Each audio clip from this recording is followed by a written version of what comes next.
Swear that you will never lose me. I can't get married to you. I'm sure you knew about it. That's why you're making fun of me. Experience the drama. Get out. Who is the man in this one? And the laughter. Hii wigi umevatishwa. Sile wakati tulikuwa tunaapishwa tunapewa mheshimiwa.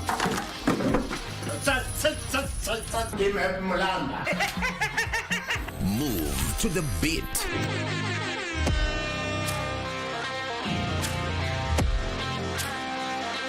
We are live from Broadcasting House. And get informed on the latest happenings. KBC Channel 1. Wow.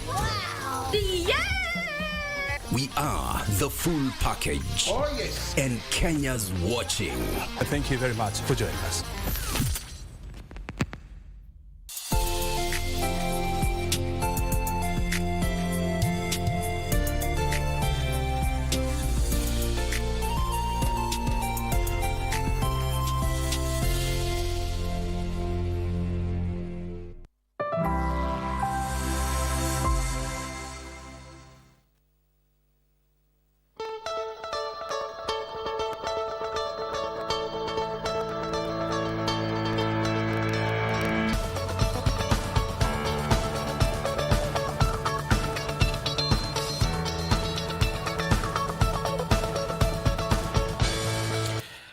All right, welcome to Good Morning Kenya. My name is Mike Migwe. Where are you watching us from? This is Good Morning Kenya on this day of 23rd of April 2024. Mvua imenyesha asubuhi, my friend.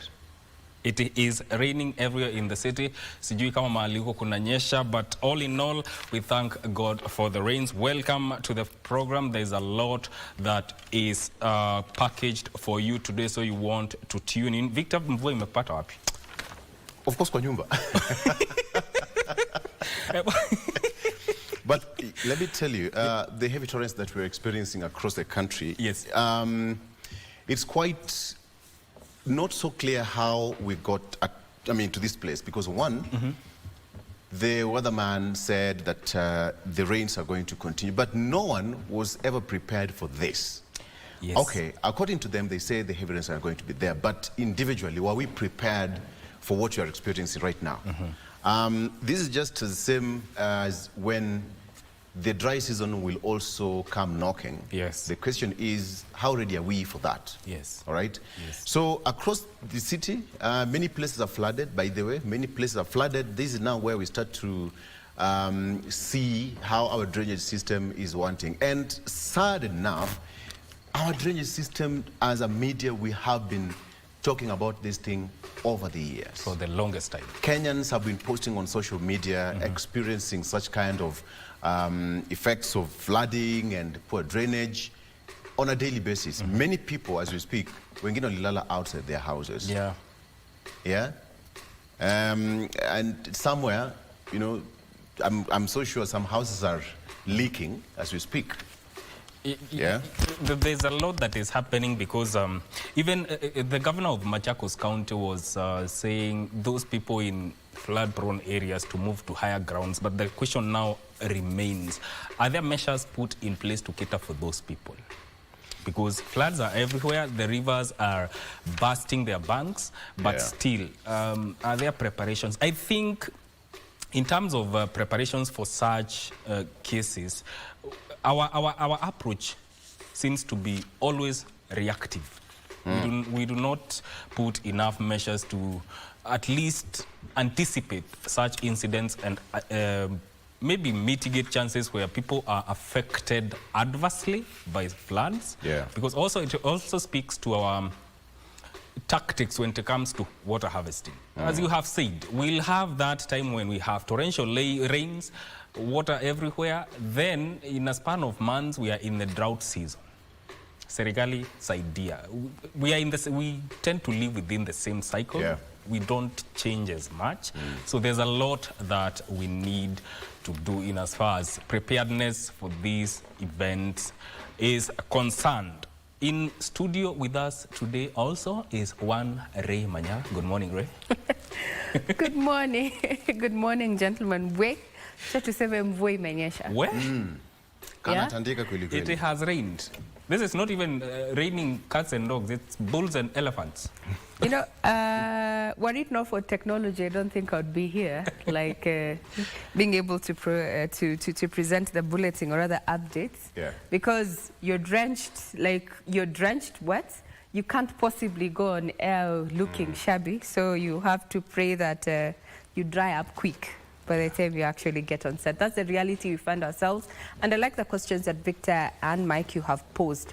We seem to, when it comes to matters of disaster management, we are more reactive than proactive. Yes. My question, just two questions as we're talking about floods updates, leaders coming and asking those in flood-prone areas to move to higher ground. No one has said if county governments or even the national government has made provisions for these people who are being asked to move from their homes to safer ground. Question is, what role does the early warning system play when it comes to fiscal planning? When in as far as matters of disaster response is concerned. That's one. Secondly, we're in the process of the budget making process. Yes, I would be very keen to know how much has been set aside by, departments as well as county governments when it comes to matters of disaster response. Remember, it affects food security. It affects security of the people themselves. That's us. Yeah. So this is something that we have to set aside a budget to only not be used if we'd rather be ready than seek extra funds when we are right in the mark of things, as it were. If you're going to be plying major routes in Nairobi, you're asked to observe safety, traffic rules, visibility. Was totally non-existent, or rather we could barely see our way between 5 a.m. and 6 a.m. this morning. And this is where you have to apply, either you're using your hazards. This is not because your vehicle has an issue, but just to alert the driver ahead of you and behind you that this is the width of my vehicle, or rather this is where I am, because visibility is not assured with these rains. Yesterday, the Meteorological Department had issued a map on areas where we expect heavy downpour. As of yesterday night, the areas of around Roysambu and Westlands were on the red. So kindly check their website, and also we'll try to keep you updated on, areas that are expecting more than usual downpour as we go through this rainy season. Remember to stay safe and stay warm. Now let's start up with what has been happening in the last 12 hours, and we take you back to matters of health, where the much anticipated deal between the government and doctors aimed at ending the ongoing strike failed to materialize Monday, with the government now giving doctors until today, Tuesday, to conclude their discussions, which will give way forward to the ongoing strike. Here's Joseph Wahungu with the details. After a day-long wait for the doctors' union officials to sign a return-to-work agreement, the government has seemingly been obliged to wait a bit longer to have the medics resume their duties. Head of Public Service Felix Koskei says the government side had agreed to postpone the signing slated for Monday to mark the end of our month-long strike. He agreed that the union leadership goes back to report to their council and their membership so that they can ratify for us to come and sign the return to work agreement. According to Koskei, most contentious issues concerning the strike have been resolved, and the government is waiting for KMPDU to conclude ratification of the same with their members. Concerning the sticking issue, something that we discussed yesterday, and now they are continuing with their meeting, and we have to have our meeting tomorrow. So we don't want to preempt any, and we don't want to set up anybody. So wait for tomorrow's pronouncement. Koskei, however, refused to divulge the details of what was agreed concerning intern doctors' demand for 206,000 shillings remuneration. We are almost at the tail end of this process, so we are waiting for the affirmation. As we all agreed that we will reconvene tomorrow for the final signing, and we're looking forward to the strike being called off. Thank you. A return-to-work formula drafted by representatives of both sides is now a subject of discussion by the Doctors' Union KMPD officials, who are expected to take a vote this evening on whether to call off their strike. That deadline issued by government is today, and we're going to be keeping tabs on that development as we look at a strike that has been ongoing well over a month. Now, at least 2 people have died in separate flooding incidents as heavy rains continue to pound the country. Now, transport at the border of Kiambu and Machakos counties was cut off after River Athi burst its banks and flooded the main bridge at Donyo Sabuk. Khalid Abulai has an update. This was the situation along the Kiambu-Machakos border. River Athi burst its banks, spilling its contents on the road, disrupting traffic on the main bridge at Donyo Sabuk.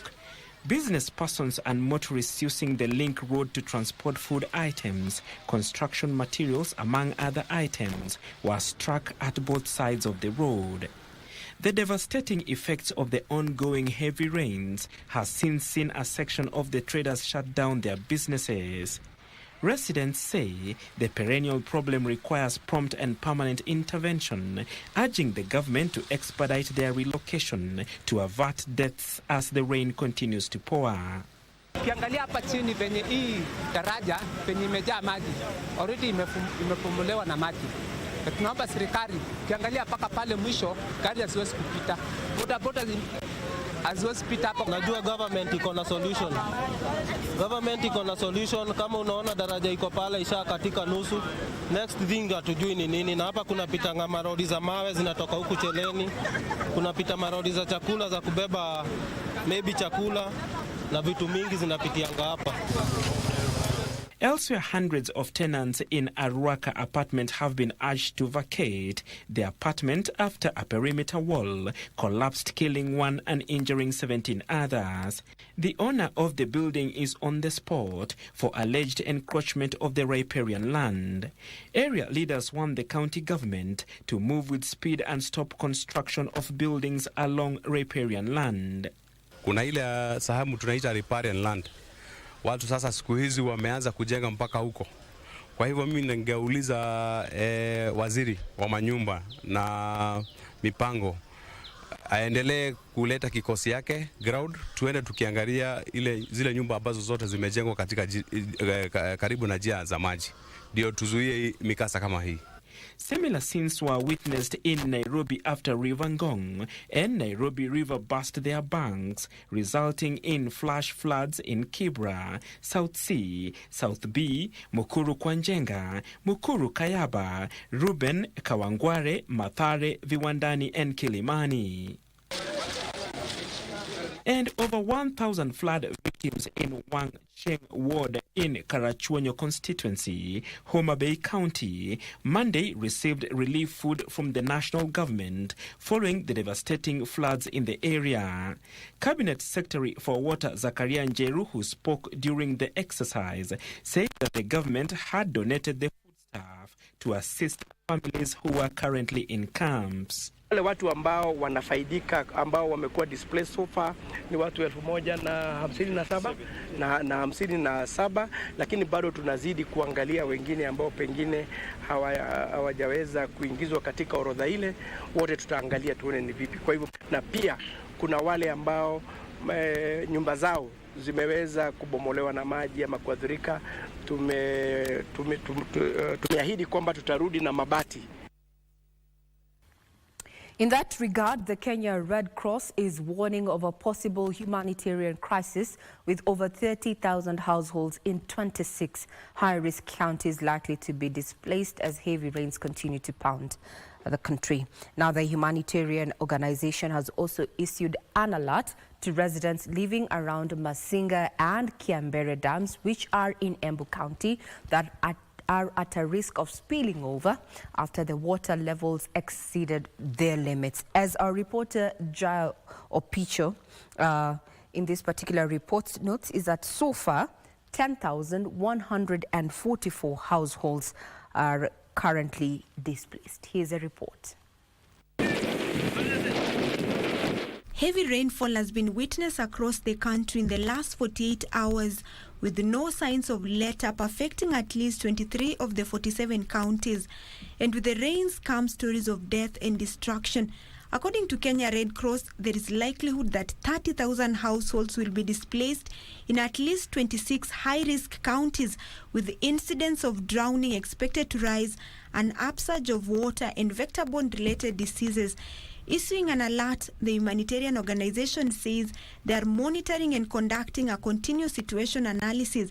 So far, the heavy rains have caused significant infrastructural damage in Samburu, Nairobi, Kiambu, Machakos, Mombasa, and Kajiado. Additionally, 4,795 livestock deaths have occurred, with 10,144 households displaced. 27,000 acres of arable land has been submerged, 206 businesses affected, 14 roads destroyed, and 18 schools affected. There are also warning of a possible spillage from Masinga and Kiambere Dam, which has experienced an overflow. Among some of the interventions in place is the setting up of 49 displaced camps, support to 364 households with food items, and 1,425 people reached by health outreaches. To keep safe, they have advised the public to take the following measures: evacuate immediately in case of flooding, keep off moving water that is 6 inches and above. A foot of moving water can sweep a vehicle. Use a stick to test the depth of water. Switch off electricity at the main switch if the house is flooded. Avoid parking and driving along streams or rivers. Avoid down power lines and muddy waters, and do not drive over a flooded bridge. The emergency line is 1199. Now, efforts to trace 6 people who are who actually capsized along Lake Baringo in a boating accident now want that reinforced. The search reinforced as the rescue operation intensifies. Here's Gladys Mungai. As the operation to rescue 6 people whose boat capsized in Lake Baringo intensify, survivors of the ill-fated vessel have narrated the ordeal as the mission enters day 2. Mimi watoto wangu walikuwa watoto 4. Sasa kijana moja firstborn na wasichana 3. Sasa vile walienda wasichana wakaniacha, sasa nikabaki na kijana. Kuja tu tukaona waves inasumbua sisi, inaingia mara inapiga maji, tunaingia boti na tukafika tu hapo kwa katikati, tukaona waves ndio mingi kabisa. Imepiga tu moja ikiingia maji, na tukaona watoto wakapata changamoto kidogo, wakapika nduru na wakaanguka. Lakini sisi tulifika tu hapa salama, tulikuja kuokolea na tulifika salama, tulikuja tu paka kanisani. A weekend church trip for Baringo youth turned into a desperate fight for survival as the boat capsized on Lake Baringo. The ill-fated vessel carrying 23 high school and grade 8 students was en route to Kokwa Island for a church service. That occurred yesterday as a result of the strong wind. I did request that as government, we need to have a marine office here in Kambia Samaki with personnel. The purpose of this office here is to come up with the governance structures to govern the activities in this Lake Baringo. Because up to now, the way that things are being controlled might not be within the expectation of the locals. And it is just being finalized by Red Cross, and we have made logistics to ensure that now they can be taken back to their homes to reunite with a larger family. So far we are here with the county security team and the leaders in solidarity to ensure that we try to continue with the rescue operation. The situation worsened when the boat propeller became entangled in a fishing net, rendering it powerless to navigate the choppy waters. Nataka water ambulance kwa hii bahari kama water ambulance 2, moja iwe katikati ya maji kama Kokwa, moja iwe hapa. Ili chochote ikifanyika, tunaweza kuokoa maisha ya wananchi kwa haraka. Panic surged as some of the passengers feared the increasing rough water jumped into the lake. Sababu unajua sasa masutuko hata usiku mtu taasaruka kufikiria jana ile maneno, na hawa wametulia. Sasa tunataka peleka watoto mpaka kambi ya samaki akutane na wazazi yao. 16 passengers were pulled to safety. Bado tunasubiri kungojea manusura kama tutasapata, na tunataka kuhimiza serikali washughulikie. Unajua hata yule mtu ambaye amepoteza mtu hawezi tosheka bila kuona. Hawezi tosheka bila kuona. Ni mzuri patikane, na hata kama amekufa ndio akuja aridhika kwamba imeshapatikana. Lakini wakiacha hivyo, hata sisi tukiwa wakaaji ama community kwa jumla hatuwezi kubali hiyo. The capsized boat has been towed to the shore, serving as a grim reminder of the fragile balance between faith and misfortune that unfolded on these waters. For Prime Edition, I'm Gladys Mongai. For closure, the kin say that they need to see the bodies of their loved ones.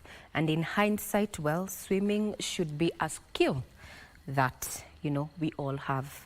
So those who, like my colleague here, Mike, who the only water they can actually stand is, the size of...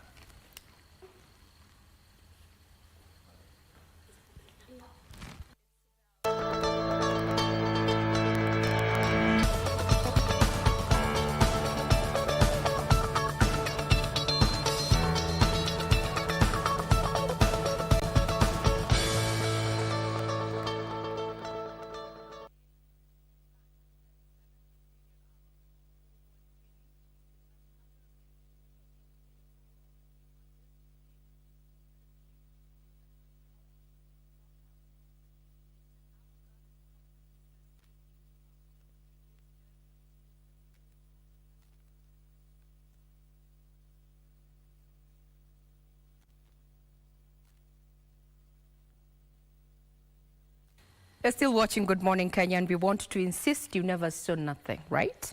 Now let's bring you up to speed with matters of ICT. Quite the timing, right? The government has commenced the process of reviewing building codes to ensure all new buildings are fiber optic ready. President William Ruto says plans are underway to increase fixed broadband access to 12 million households within the next 6 years and connect 100,000 institutions and markets. Here's Nimon Jenga with the details. A more effective whole. The 4-day Connected Africa Summit 2024 seeks to address connectivity challenges, digital infrastructural gaps, cybersecurity issues, data protection and privacy, and digitalization of government services across Africa.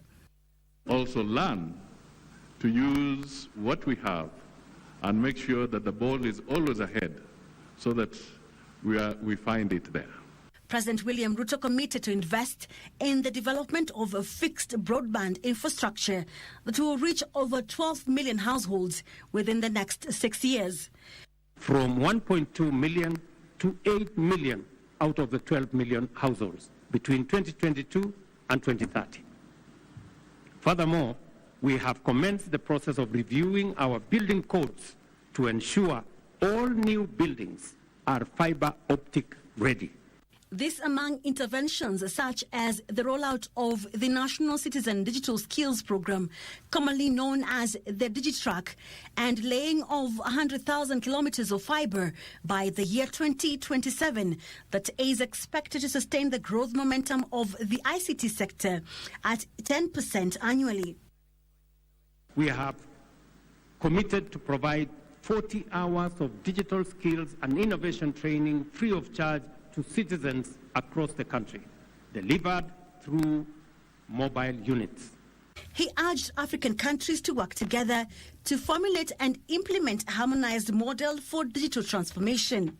A harmonized model of regulation to be governed by a network of ICT authorities which shall oversee the integration of the digital transformation initiatives throughout the continent in accordance with our AU 2063 agenda for ICT.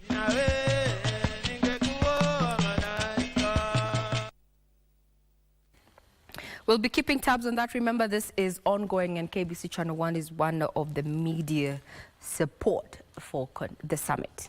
Now, senators are accusing Kenya Power and Lighting Company of breaching the constitution on its employment policy. The management of the company that appeared before the Senate Committee on Cohesion regarding equal representation was hard-pressed to explain why two communities constituted 40% of workforce at the utility company. Here's Hashim with the details. The Kenya Power and Lighting Company KPLC is once again on the spot. From the table, from the above data, Chairman, the company does not have any ethnic which is more than 1/3 of the staff establishment. The company on Monday morning was put to task to explain why only two communities formed a greater percentage of employees at the institution. You've employed 5 communities, taking 77% of the slots. 2 communities doing 40%. Chairman, so why do we have 2 communities occupying almost all the positions in this country? Then why are we taking our kids to school? We may not be able to change what is already behind us, Chairman, but we are really committed to ensure that the people we get on board are the most competent to undertake this, and we are very keen not to ensure that we don't discriminate against any individual. Out of the 43 communities in Kenya, KPLC has only employed 31 communities. The company has further not complied with hiring the required number of people living with disability. The Senate Committee on Cohesion also established that the company has a high aging workforce, with 1,287 of its employees aged between 55 to 64. The company was also accused of not adhering to the 2/3 gender rule, with 70% of its employees being male. That not more than 2/3 of members of elective or appointed bodies shall be of the same gender. That one also is a law. The company has not complied with the 2/3 gender as per Article 27, paragraph 8, Article 27, paragraph 8 of the Constitution of Kenya 2010. So we submit here that being a technical organization, there is a limited pool of qualified female candidates for technical positions, especially in specialized fields, and representation of that 21.18% of female. Again, I think in terms of the kind of work we do in the field, it's a bit rough, and at times even who may not really be as attracted. But yes, we are doing everything possible to ensure that we do even comply in this particular area. KPLC has only conducted 5 advertisements for job vacancies in the last 5 years, seeking to hire technical, legal and ICT experts. Well, on that note, we take a quick breather, but we have so much lined up for you, including the fact that Interior Cabinet Secretary Githunguri Kindiki has called for an enhanced mop-up of illicit arms and weapons in the hands of unlicensed civilians to combat security threats facing the region effectively.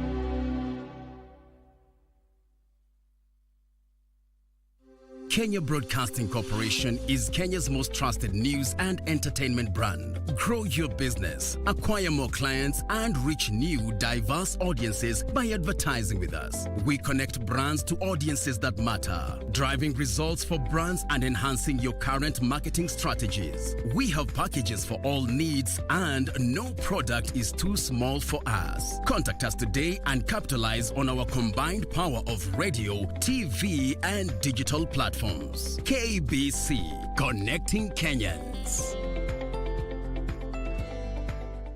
Could someone please pour some cold water on it? Life can be very busy. But everyone deserves a laugh.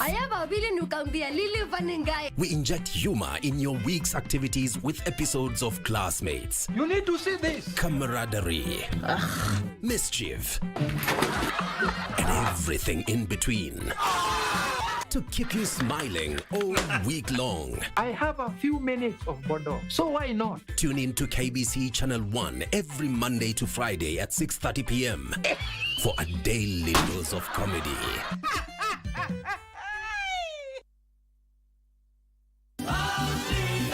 Olegario, I see you're a very successful man.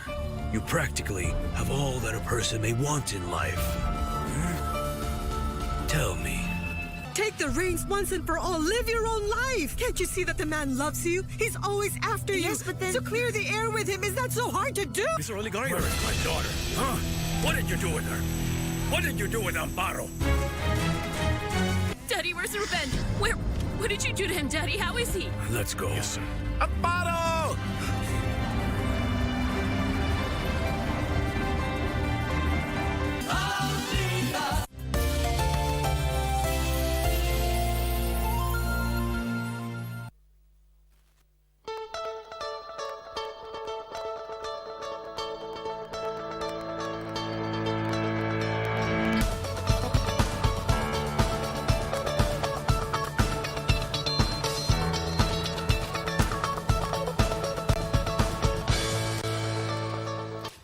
In the headlines now, we speak matters business, where ICT policy makers from across Africa should be at the forefront to chart a roadmap that will accommodate scalability in the digital landscape.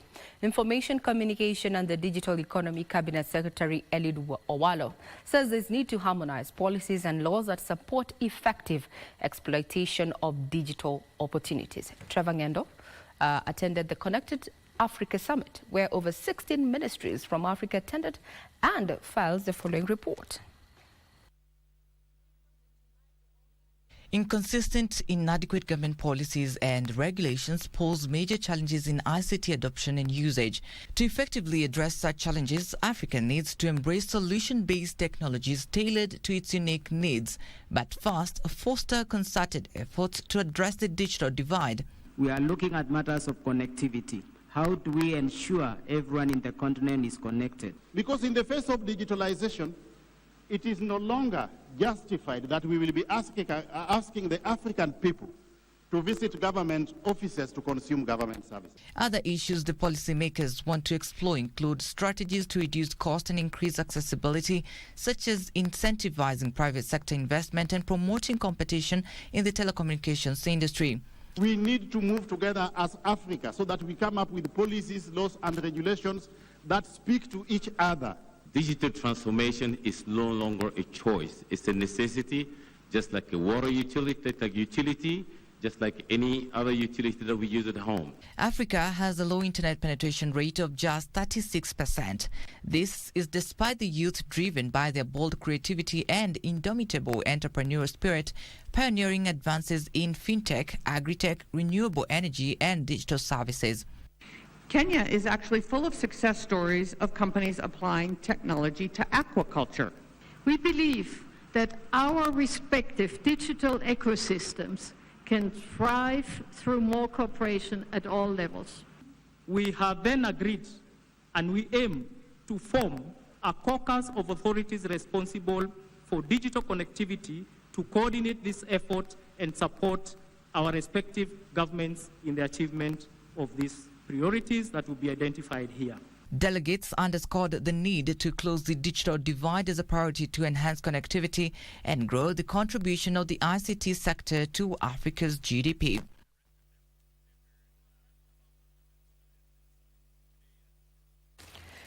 Kingdom Bank, which is a subsidiary of the Cooperative Bank, has joined the list of banks opening branches in Githunguri market to serve the growing clientele, among them micro, small and medium enterprises.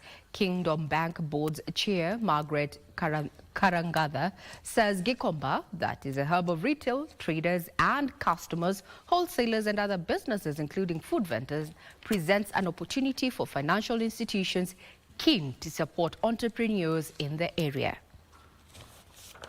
to work with you. We see that it is our commitment to work with entrepreneurs to grow all the way to the top. It is vibrant hub steering business with micro businesses and small enterprises that form the backbone of our economy. And our decision to establish a presence here underscores that dedication to support and uplift the work that is going on.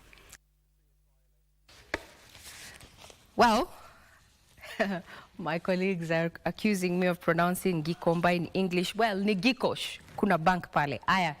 Plans are underway to establish a government-backed leather fund that will finance the purchase of hides and skins during the high season to minimize wastage and post-harvest losses. The Kenya Vision 2030 Delivery Secretariat says the leather fund is part of a raft of measures that will see small and medium enterprises liquidated in efforts to spur activity. Kenya is seeking to locally manufacture 25 million pairs of shoes annually in a bid to provide a ready market for leather processors and companies. Driving up the local demand is earmarked to reduce wastage of hides and skins in Kenya and propel the leather industry. We have to appreciate the market currently. If you look at the number of our school-going children, if you look at our security forces, at our factory workers, if we are able to convert that one to ready markets and they start buying rockery, the industry will grow. To liquidate the hides and skin industry that is mostly driven by the SMEs, a leather fund will be established to shield SMEs from fluctuating leather prices, especially during the high season for tanning before selling to small-scale processors. There is no automatic market for the existing, maybe tanners or the traders, to absorb all the hides. The government, with the Leather Development Fund, will come and do all the contract tannings to absorb all the hides instead of being thrown away. They are calling on counties to employ leather officers to work in tanneries to be established in devolved units. Looking at quality products that are manufactured locally, properly branded, properly packaged, so that they can fit in the market. They also want tanneries to familiarize themselves with international leather standards to increase exports and reduce leather interceptions in key international markets. Food processing, packaging, building and construction, electronics, fashion and textile value chains have been identified as key opportunity niche areas for those keen on tapping into the circular economy space. East African Business Council Chief Executive John Bosco Kalisa is urging businesses to focus on creating linkages to unlock the potential in wealth generation from waste. Data from the Ministry of Environment indicates that the government spends 3.4 billion shillings annually on waste management, despite the total waste generated in the country increasing on account of industrial growth and agro-processing. The transformation we want is a shift, a paradigm shift from a linear economy to a circular economy. This presents an opportunity to create wealth that the private sector can tap into. And it will require a lot of efforts. It will require a lot of collaboration in terms of policy, in terms of a shift in terms of legal and regulatory framework. It will require finance. And I'm happy KCB Bank is here. Last evening, I met the CEO of Equity Bank. Doctor said, please come. To support transition from linear to circular economy, the private sector wants sustainable financing and incentives.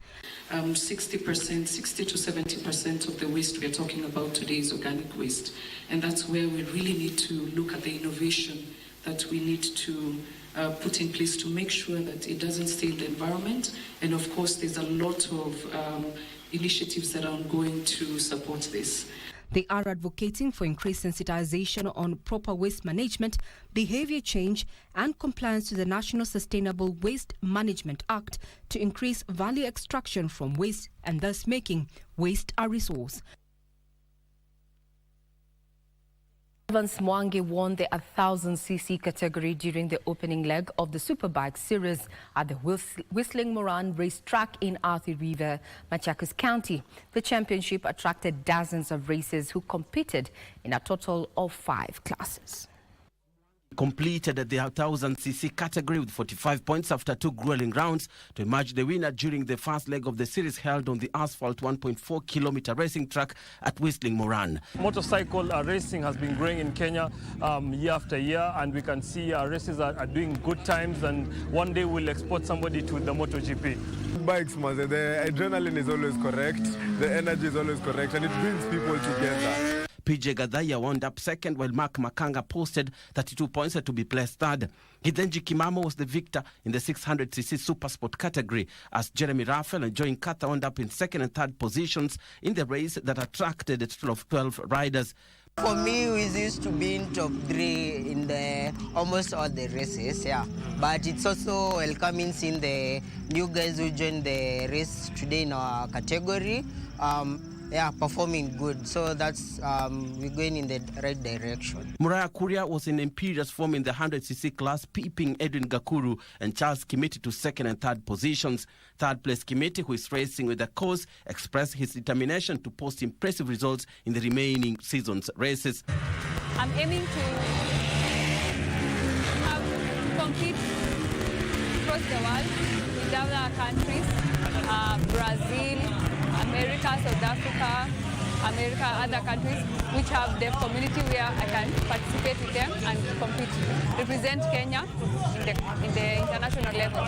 The organizers are mulling over increasing the number of legs in future, calling on partners to come on board and boost their efforts to popularize the sport in the country. To spread out the 4 races within the year is fair enough, so that we give people adequate time to practice and adequate time to prepare their bikes in case they need to do anything to them, and also to practice for the forthcoming event. And I personally believe that it's fair and enough. I think this event is going to be, it has been a good showstopper for us. It has been a good example for how the rest of the year is going to be, because we expect people to come. We expect racers to turn up. Now we have more female racers. Now we have even more new racers and younger racers. And we expect that to be more and more even in the future. The next round of the series is scheduled July 21st at the same. Well, now you know what to get into. Now, Victor Kipchirchir defended his title at the 5th edition of the Eldoret City Marathon as he claimed a hat trick on the road in the City of Champions. In the women's race, Emily Chepkemoi took the women's crown at a time of 2 hours, 30 minutes and 14 seconds, becoming the 5th winner of the marathon since inception in 2018. Victor Kipchirchir, who holds the Eldoret Marathon course record of 2 hours, 8 minutes and 56 seconds, recorded the 2021 edition, timed 2 hours, 12 minutes and 49 seconds to claim victory in the 2024 edition, beating Felix Kipsang, who came in second in 2 hours, 12 minutes and 52 seconds, while Evans Kipruto timed 2 hours, 13 minutes and 16 seconds to close the podium. Wasingishu ni nyumbani, nilizaliwa Wasingishu. So hata hiyo watu ya nyumbani wakiwa hapa, hiyo ndio at least inanipea ni furahie na marafiki. Emily Chepkemoi, who won the 2022 edition of the Kakamega Forest Marathon, maintained her winning streak in the Eldoret City Marathon by clocking 2 hours, 30 minutes and 13 seconds. Akeno Matha finished second in a time of 2 hours, 31 minutes and 22 seconds, while Joan Jepkosgei settled for third position in 2 hours, 34 seconds and 16 seconds. 2022 nilikimbia hapa, nilikuwa position 4. Sasa nilikuwa na moyo wa kushinda siku ya leo. Nilikuwa naomba Mungu nipate victory. Now, congratulations.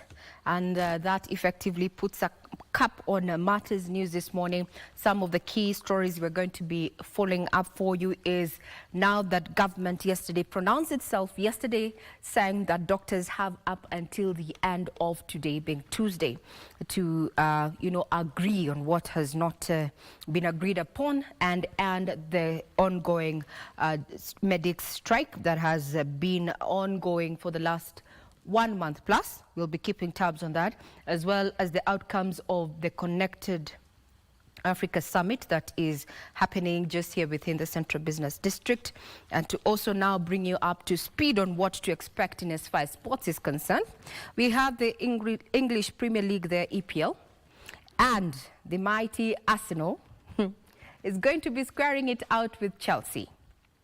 In other quarters, especially on social media, it's a team ya mafundi versus team ya watu wa boda boda. I don't know who's going to carry the day.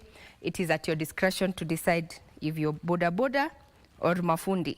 That is today's match at 10, and I can see Victor is not too happy about that, but hey, that's social media. Anyway, so tomorrow's games, which happens to be Wednesday, we're going to have Wolves taking on Bournemouth at 9:45. Crystal Palace at 10 is going to be squaring it out with Newcastle. Everton at 10 is also going to be squaring it out with Klopp's, those that do not walk alone, that is Liverpool. And the great Manchester United at 10 is going to be taking on Sheffield United. That's Wednesday's games. Then let's talk about matches on Thursday. Brighton versus Manchester City. Victor is bragging that tonight is a win that is going to give them 7 points ahead or at the top of the league. But we all know Arsenal may start strong, but we are not so sure they'll finish strong. That puts a couple matters in news this morning. Be sure to check out our website, that is www.kbc.co.ke for further details. I'm Regina Manyara, and I leave in the capable hands of my team here. Victor, Mike, and Vivian. Victor, you have something to say? Wait, Regina. I'm not running. I'm not a runner. Sama. Sheffield itawatandika. Let's just face it. What I'm saying is, yes, choose kama any team ya mafundi. But you know the problem with Manu. Tomorrow we will be here with the results. No, okay. Manu, mko tu hapo. You are not fighting for top 5. You're not fighting for Champions League. At the end of the EPL, Manchester will be at the top. So it is at your discretion to decide which Manchester we are talking about. Your time is up. Your time is up. But for tonight's game at 10, Arsenal versus Chelsea, who will carry the day. Let's meet tomorrow, God willing. Elephants. Oh, the elephant that is always tumbling off the branches. Okay, that was a cup on the news. I leave you the rest of your team. Kindly stay safe, stay warm. Yeah, Regina Manyara. Thank you, Regina.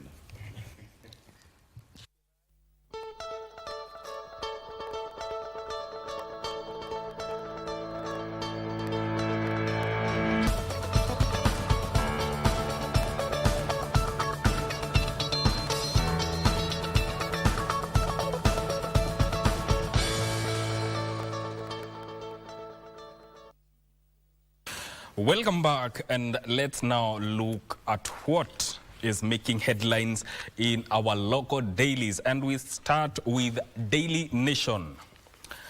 Flashy city pastor on the run over 600 million jobs racket.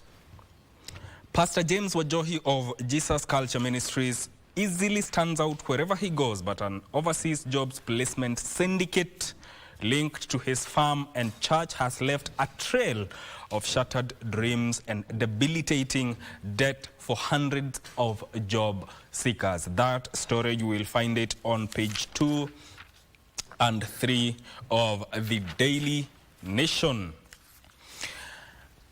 Another story that is making headlines here is teachers oppose proposal to lower retirement age. NAT has opposed the proposed lowering of the retirement age for public servants to 55 years.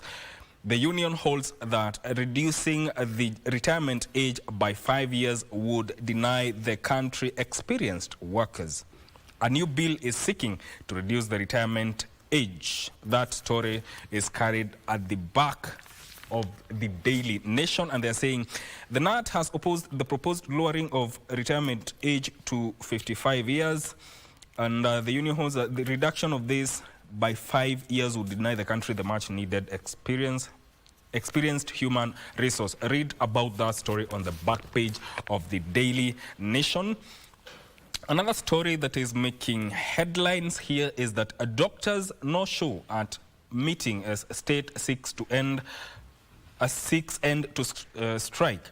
A desperate attempt to have doctors call off the ongoing strike flopped last night after they failed to turn up for the crucial meeting called by Head of Public Service Felix Koske. That story is flashed on page 4. They're saying so near yet so far.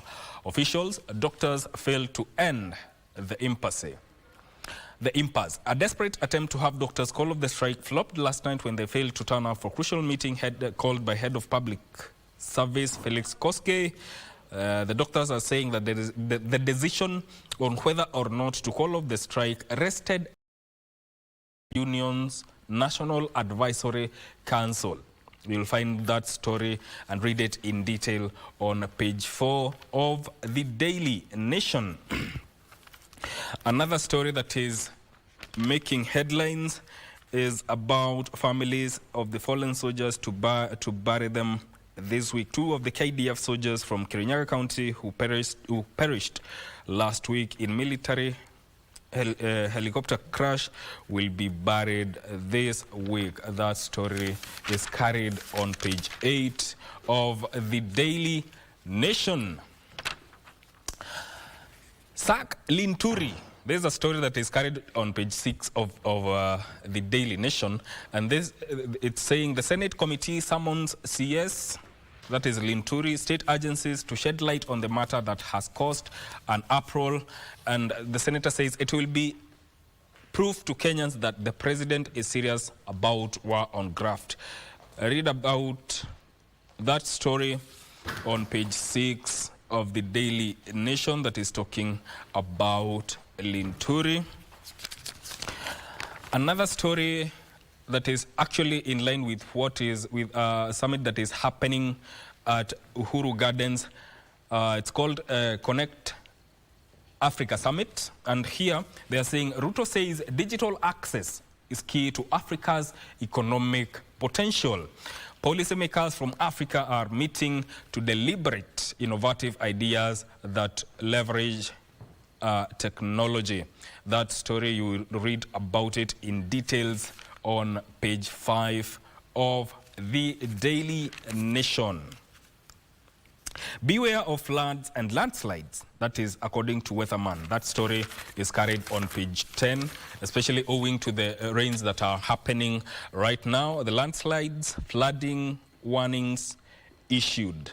The Meteorological Department says the heavy rains being experienced in the country are expected to persist, and people living in areas prone to landslides and floods should be on the lookout as the ongoing heavy rains are expected to continue. Read more about that story on page 10 of the Daily Nation. Victor, what's happening on your side? Talk of the weather. I'm just trying to look at the weather forecast here from the Meteorological Department before we get into other dailies. Yes. Here. And the situation looks like this. If I don't get it, Ngwata Francis, veteran here at the broadcast house, kindly, yes, don't be hard on me. Senior Ngwata Francis, I'll try, but this is the outlook from the Meteorological Department. Of course, the weatherman says that first of all, you have to prepare for the long week ahead. It's not so, or let me stand on this side, I think, to give you that one very well. So this is now the weather outlook, 7-day cumulative rainfall forecast, valid 23rd today until the end of, probably the end of month. This is now the end of 29th of April. Yeah. That is going to be not so good, of course, giving the outlook on how it's going to be. So the heavy rain is going to be expected in major parts of the city. The entire city, yesterday night it rained as per what they predicted yesterday. And let me just go back somehow to give you that. I'll get back to that shortly. And perhaps this is what they said. Rainfall persisted across most parts of the country from 21st, and this is going to continue for the better part of this week. So the 7-day forecast from the Meteorological Department from the month of April continues, and you have to be very, very, very cautious. This is an update from their Twitter, from their X account, and they're saying that you have to plan your week in advance on what's going to get you there. And you can get more information. Let me just get that rainfall is expected to continue over several parts of the country. This is the information from the Meteorological Department website. The 7-day weather forecast valid 23rd to 29th of April. So that's a whole week. Heavy rainfall. Also, events are likely to occur in some parts of the highland east and west of the Rift Valley, the Lake Victoria Basin, the Rift Valley, the southeastern lowlands, the coast, northwestern and northeastern Kenya. This is how it's going to be. So flooding is also expected in low-lying areas, those in floodplains as well as in urban areas with poor drainage, Nairobi being one of them. And landslides may also occur on steep slopes where soils become saturated. So if you are in such kind of places, you have got this warning from the meteorological department. High average daytime maximum temperatures of more than 30 degrees Celsius will also be experienced in most parts of the coast region. All right, northeastern and northwestern Kenya. Average nighttime minimum temperatures will be moderate between 10 degrees Celsius and 20 degrees Celsius. This is what is there. And over much of the highlands, east and west of the Rift Valley and the southeastern lowlands. So if you are in these particular areas, make sure that you take heed and be careful. This is what is it. So that's for 23rd, starting today until the end of, probably the end of the month, the date of 29th of April. So it's going to be more rainy and some extreme temperatures and extreme high rainfalls in this area. So if you are around here, the weatherman said that expects some rainfall to continue over several parts of the country to continue. So that is it, Mike. This is information for the Ministry of Environment and Forestry. This was yesterday. And by the way, as per their forecast, this is exactly what happened. Yeah, this is exactly what happened. Like, for example, you take a look at what happened in the CBD. This was part of Nairobi. Nairobi, we had some serious rain. It has to click there.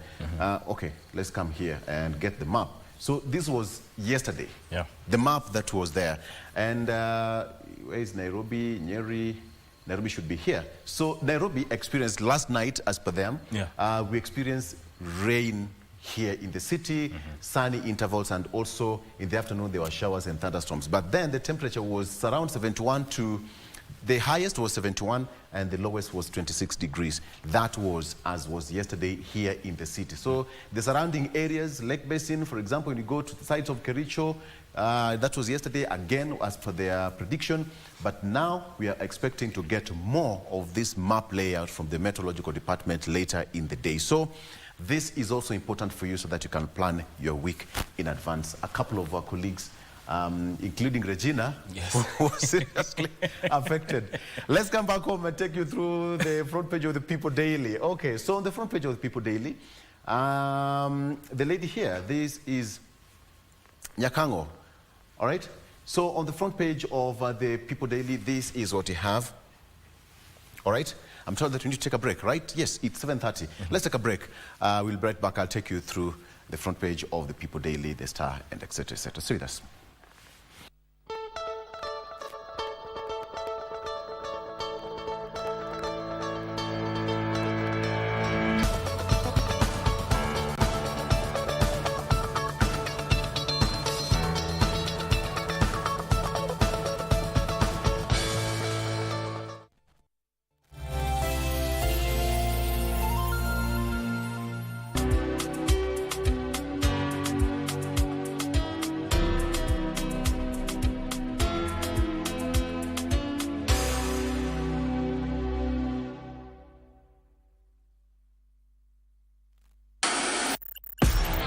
On KBC Channel 1, we are a TV station like no other. Get a taste of the best in entertainment. Yes, indeed. Feel the passion. Will you promise me? I swear that you will never lose me. I can't get married to you. I'm sure you knew about it. That's why you're making fun of me. Experience the drama. Get out. Who is the man in this one? And the laughter. Hii wigi umevatishwa. Sile wakati tulikuwa tunaapishwa tunapewa mheshimiwa.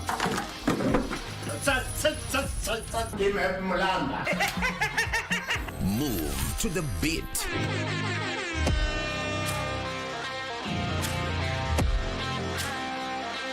We are live from Broadcasting House. And get informed on the latest happenings. KBC Channel 1. Wow. Wow. Yeah! We are the full package. Oh, yes. And Kenya's watching. Thank you very much for joining us. 真的以为我是为了几棵树 I could easily ask them to stop cutting trees or plant some more with all my money. 做这些事的原因，伊文斯的父亲是一个跨国石油公司的总裁。 It's just a pile of scrap iron.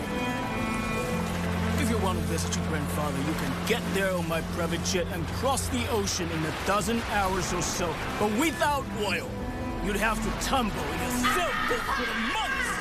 时间的尽头。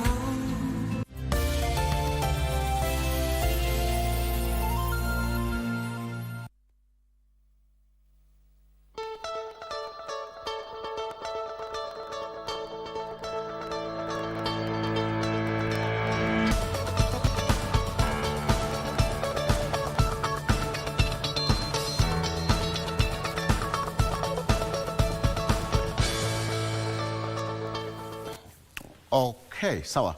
Welcome back. Before we do that, let me just give you a quick traffic situation. Now that it's been raining over the parts of the country, so it's also important to tell you what's happening on our roads before you leave your house, or perhaps you've just left the house and watching us online. The traffic on Thika Road, this is what it is. I don't need to even to guess, unless something happens. So this is how Thika Road looks like at this hour. It's already 7:30, what? Yeah. 34, but the traffic situation on Thika Road starts at around Outer Ring, also Sapo, inakuja to all the way. That side of the highway is not flowing any better. So the entire stretch of Thika Highway coming to around Mudaiga is bumper to bumper. That's where it stops, and then from there it flows. It's now moving Vizuri until you come to around, after that actually it's moving up to Globe Roundabout. But this entire situation on Thika Road is not any better. That's also affecting the traffic on Kiambu Road, extending up to around Directorate of Criminal Investigations, I beg your pardon. So Thika Road, you have to be patient. There is no way out here. Let me talk about Juja Road. Juja Road, actually, if you can, come all the way to use Outer Ring, come to around Dandora and then take Juja Road, well and good if you can make it, and if you have no fuel, that way you'll make it to the CBD pretty fast. That is what we have here. How about the western circuit of the city? The entire stretch all the way from ABC Place coming to Western Roundabout, not so bad today. Moving pretty fine until you get into the CBD via Museum Hill and University Way, alafu umeingia katikati ya CBD. Langata Road looking pretty good, nothing much really. The only problem you can see here, no, as you approach that's around Western Hotel, you approach that roundabout, the T-Mall roundabout, and then now Raila Odinga Road heading towards Daystar University hapo juu. Naona kuna kashida. There's a bit of some traffic, but after that it's moving as you head towards the City Mortuary. After that, nothing much really. As you approach and get towards Valley Road and ultimately CBD. Ngong Road, iko sawa, really, today. So far, so good. Okay.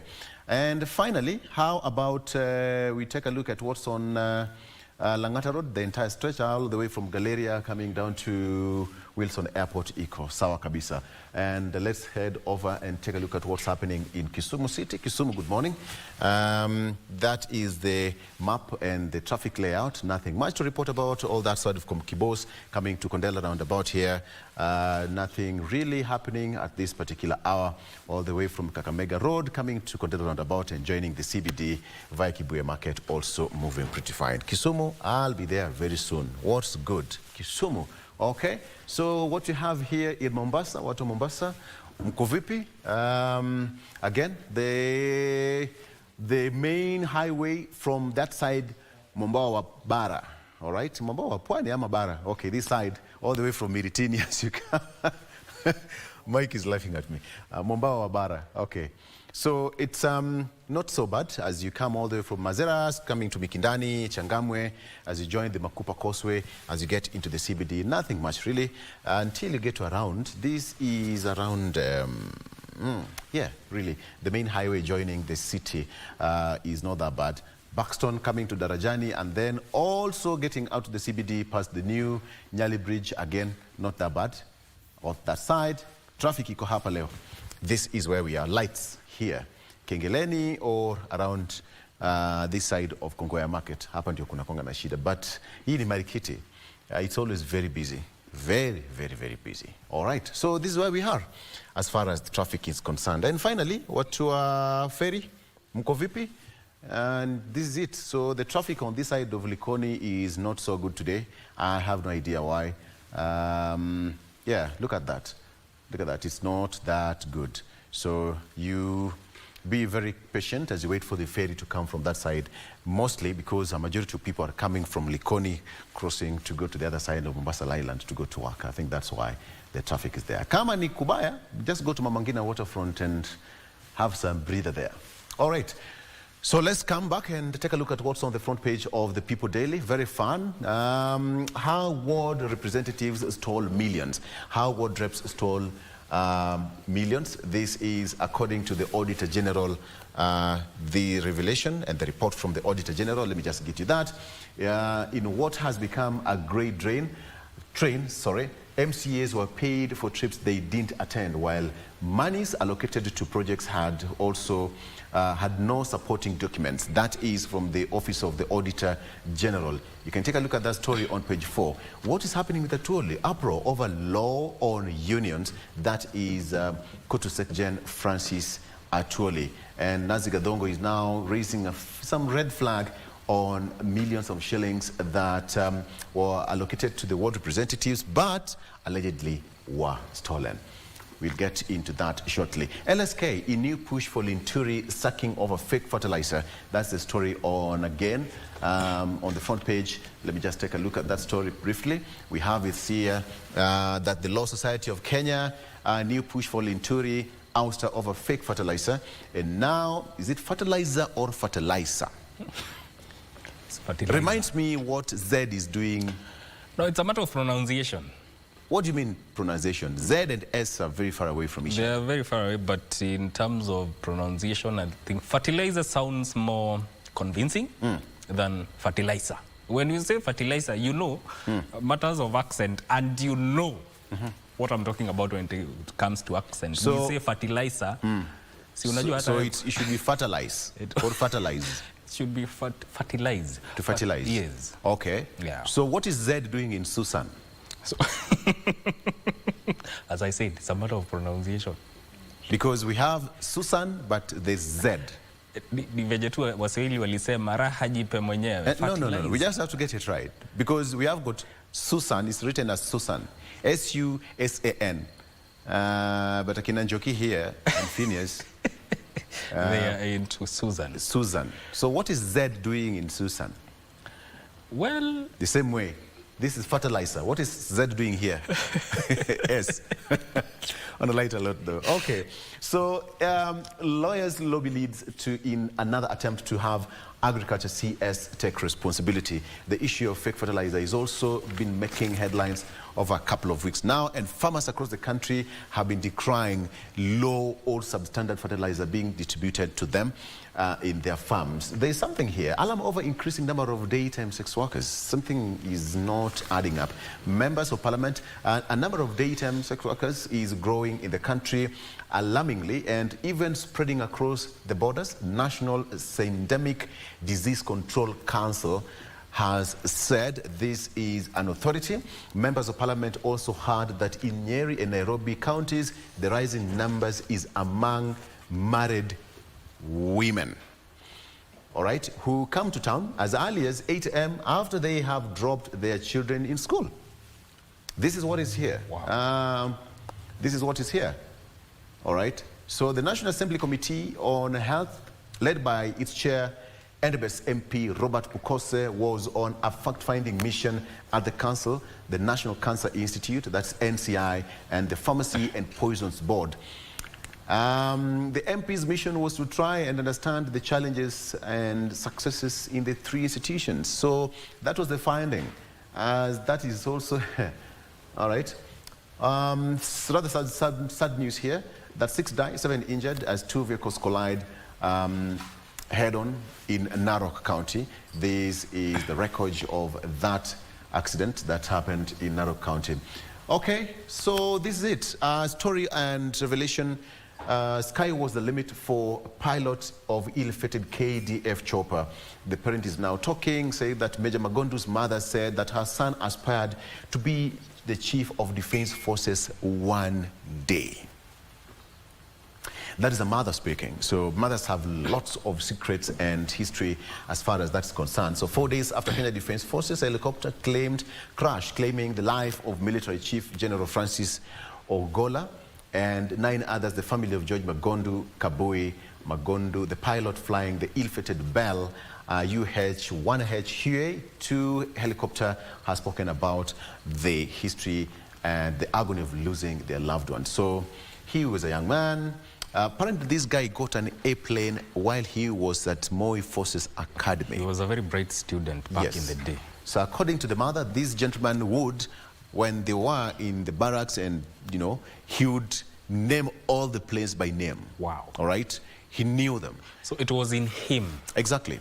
That was in, and that, it also speaks to how ambitious he was when he joined the military and the direction he wanted to take.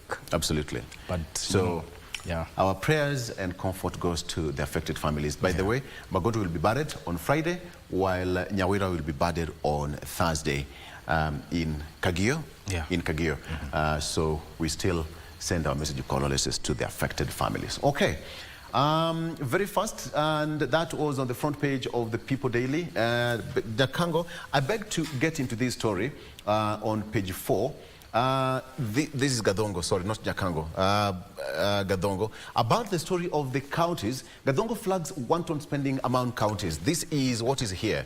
And Auditor General in a report indicated that fiscal indiscipline, wastage of resources by MCAs in the year 2022-2023 financial year. And she said that the report from the Auditor General, Nancy Githunguri, points at county assemblies for failing to provide supporting travel documents and events attended by to confirm authenticity of the said expenditure. So she's now flagging the county assemblies. I'll get you the figures shortly. But for example, in other counties in Kajiado, the county assembly made irregular engagements of consultants of legal services amounting to 4.3 million shillings without approval of the county attorney.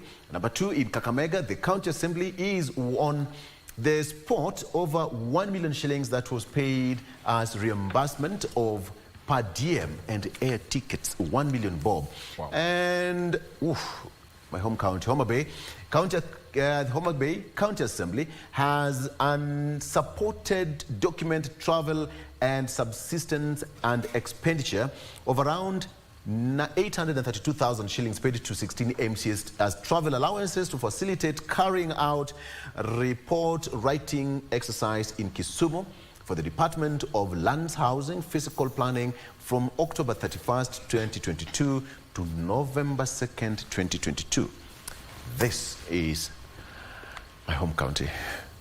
Okay. Yeah. What do you have? You know, what do you have? There's a lot that is happening in terms of money is being misused. Yeah. But the question is there a way that this money is recovered? Now it has been flagged. Are there measures to recover that money? What happens after they have been flagged? You know, there's a difference between highlighting and actually going to get that money back. Yeah. That is the big question. How is that money even refunded? Those are the things that we need to ask ourselves. There's a story here. There goes that. Once goods, once sold? Not really. I'm talking about goods, once sold. Yeah, they're not. So whatever you do with that information, yeah. Use it wisely. There's a story here about Kenya Power wanting to spend 250 million on electric vehicles and charging stations. They are seeking to boost the uptake of electric vehicles across the country. And here they are saying more Kenyans are buying electric cars. The National Transport and Safety Authority registered a record of 2,694 electric vehicles last year, a nearly 6-fold increase from 475 electric vehicles registered in the previous year. That story, you'll find it on page 3 of the Daily Nation. Victor, you have the Standard there? Yes, I do have the Standard on the front page of the Standard newspaper. Cost of living, facts and fiction. That's what's on the front page. Let me take you through that. I don't have the soft copy. I have the hard copy here. Okay. Cost of living, facts and fiction. Cost of living, facts and fiction. That's what's on the front page of the Standard newspaper. You can grab that copy. And it says that experts say there isn't reduction in the cost of power and fuel, as well as the rally of the shilling against the dollar has more to do with market forces than government interventions. So this is what's on the front page of the Standard newspaper. Experts say that the recent reduction in the cost of power and fuel, as well as the rally of the shilling against the dollar, has more to do with market forces than government interventions. That's according to the financial report here on the front page of the Standard newspaper. You can take a look at that. Resign or we charge you. LSK tells Linturi on fertilizer scandal. That is also here. State pledges to strike a deal with doctors today. That should be some good news. White smoke. We are waiting to see the white smoke. That's on the page 2.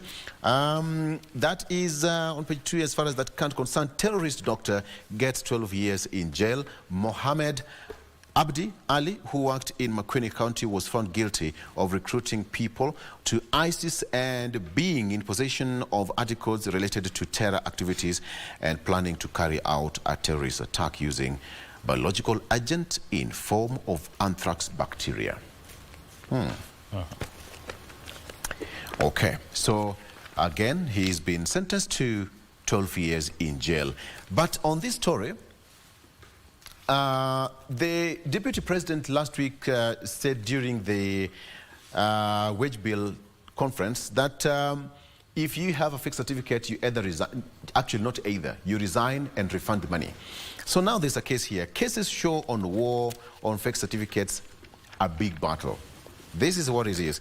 Court filings indicate that suspects in fake certificates accusations mount big battle to block attempts to remove them from or vie for political office, a factor the government has contend with in its renewed effort. So it's a big battle as per here, the Standard, and how it's going to work out is a matter of wait and see. The question is, how many people have actually used fake certificates, worked all their years and retired without being noticed? So if you've used, quote unquote, you've retired from public service, what will happen?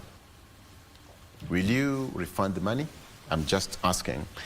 Doctors skip pressure as state confident of a deal. That is, as far as the doctors' strike and the government intervention is concerned, Head of Public Service Felix Koskei confident of deal, and now contested issues include posting of interns and work conditions is among the key issues that is being contested here.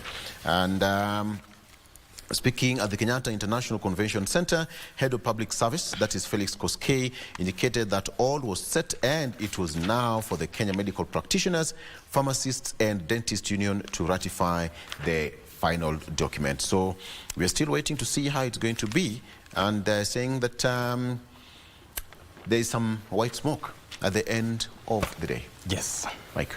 Well, let's quickly look at what is making headlines on the Star newspaper. The first page has the headline that Ogolla, a daughter's heartbroken tribute. KDF Chief Francis Ogolla died in a helicopter crash in Marakwet and was buried on last Sunday. And the story is saying is talking about CDF Ogolla's daughter's heartbreaking tribute to her father. You'll find that story on page 2, 3, and 7 of the Star newspaper.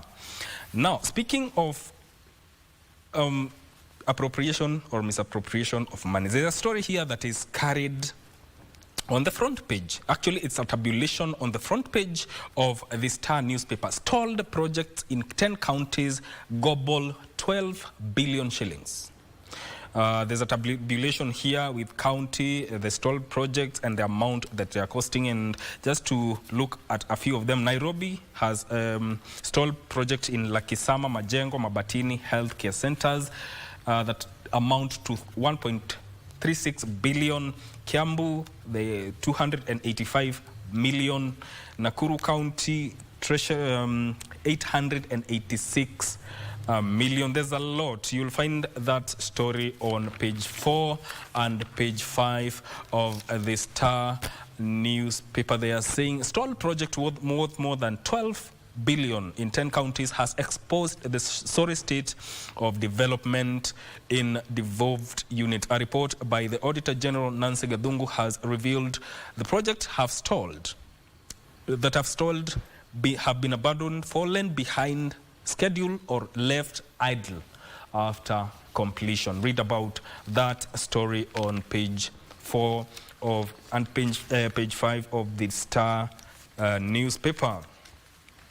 Another story is wage disparities, dejection, unfairness in the civil service.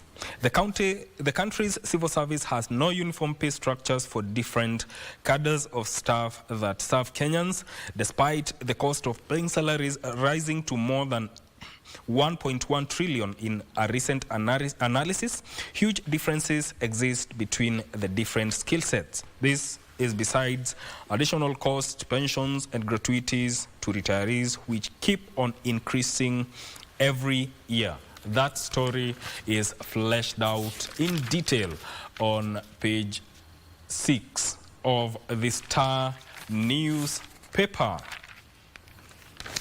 There's another story here about how inequalities hinder climate change solutions. Gender equality advocates have expressed fury, saying decisions on climate change do not involve women despite their vulnerability. You will read that story on page 2 of the Star newspaper.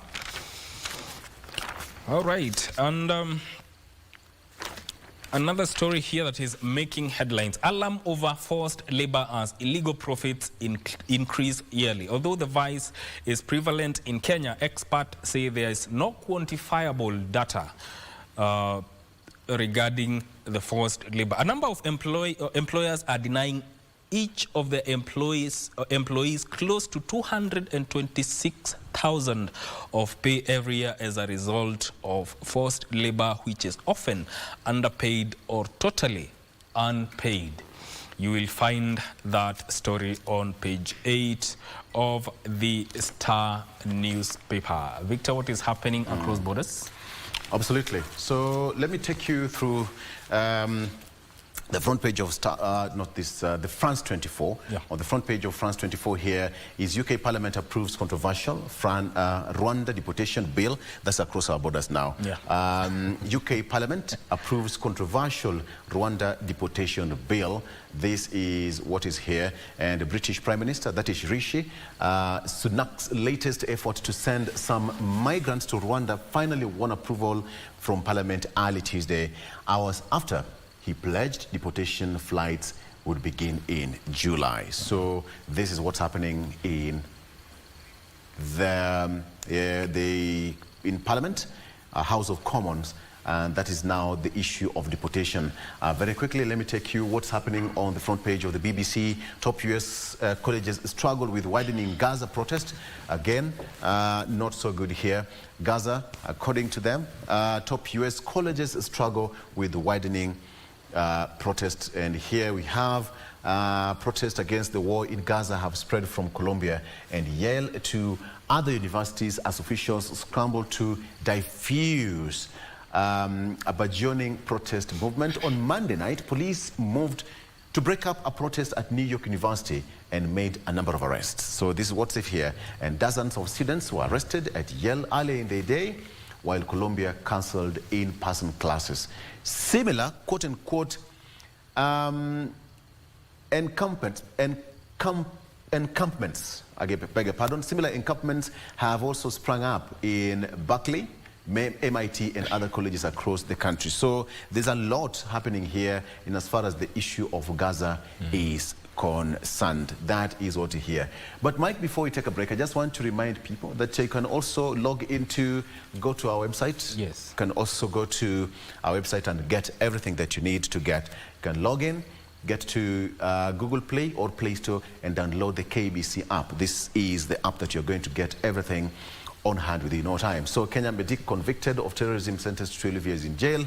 Again, that is a story on the front page here of our website. The gentleman over there. And yes, you can also take a look at that story. More also is this concerned, again, MOH set to launch national AYPSRH, social and behavior change. I don't need to understand what that acronym is all about, but here we are. Exactly. Speaking on validation, I need to understand this one pretty fast, but that will also. So, in a nutshell, you can download the app and get everything on your fingertips. And finally, what is X doing? The traffic situation on X, courtesy of Mathri Route. Mathri Route or Mathri Route. Okay, there is a gentleman called Man a God's Son. That is Mutunga Kelvin. Said that Kangundo Road is flooded. That's courtesy of Mathri Route. And then Jimmy Mumina, Lake Nairobi, Garden Estate. Yeah, this is what it is. So, according to him, this is Lake Nairobi. Garden Estate. That must be a paper bag. Look at that. Yeah. Totally incredible. Totally incredible. Given some estates are almost marooned. Yeah. Totally incredible. Finally, this is what's also here. It's Tuesday morning at Sakaja Johnson at the JKIA Airport BRT gate. Again, that has been G-Flow. That is G-Flow posted on there. Again, it is here. Sakaja Johnson, that is the governor of Nairobi. There's something here. The only way is to get the drainage system up and running and probably improved. Yes. I think we need to take a break. We also need to take a flood of some tea, if possible. Yeah. Let's swim in some hot tea as we come back. No pun intended, though. We'll be right back. Stay with us. Good morning.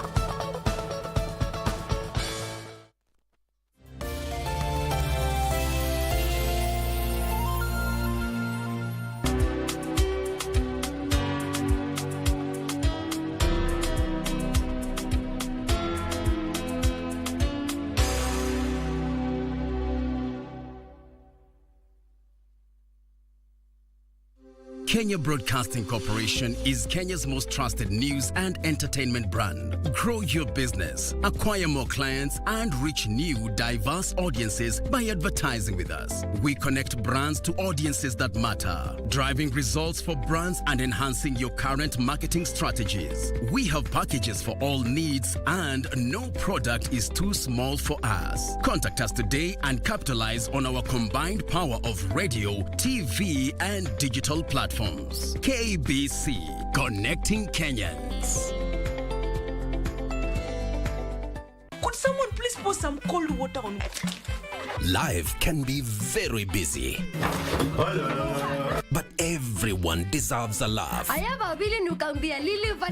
We inject humor in your week's activities with episodes of Classmates. You need to see this. Camaraderie. Mischief. And everything in between. To keep you smiling all week long. I have a few minutes of Bordeaux, so why not? Tune in to KBC Channel 1 every Monday to Friday at 6:30 p.m. for a daily dose of comedy.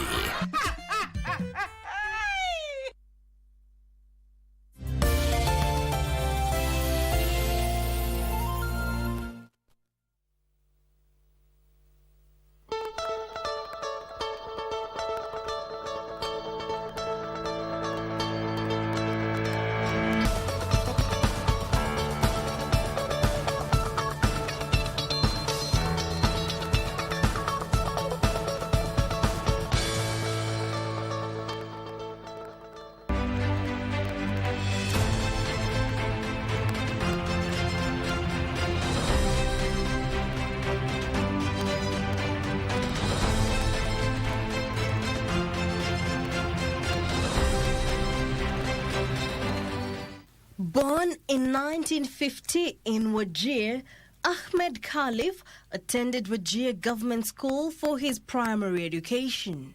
He later went to Wajir Secondary and Nairobi High School before joining the University of Nairobi for a journalism course.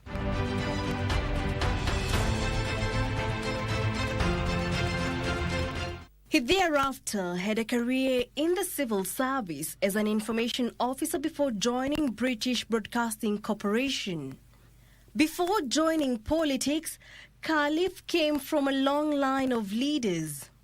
His father was one of the first African inspectors of police in Kenya and later a chief, while his eldest brother, Abdirashid Khalif, had been to the Lancaster independence talks as a special representative of the Northern Frontier District.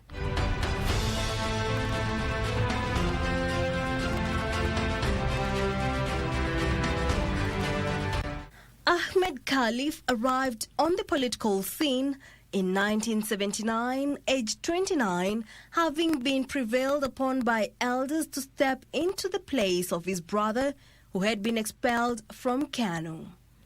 Khalif was re-elected in 1983 and was soon embroiled in the heated politics following the Wagala massacre. One of the lowest moments in independent Kenya's history, the carnage that started on February 10, 1984, members of the Dagodia clan of the Somali were gathered by security forces held at the Wajir airstrip, and hordes of them killed in a security operation, apparently to weed out bandits. Khalif, a member of the Dagodia clan and the local member of parliament, became the face of the outcry, telling parliament the following week that more than 1,000 people starved to death following the inhumane conditions under which they were held at the airstrip.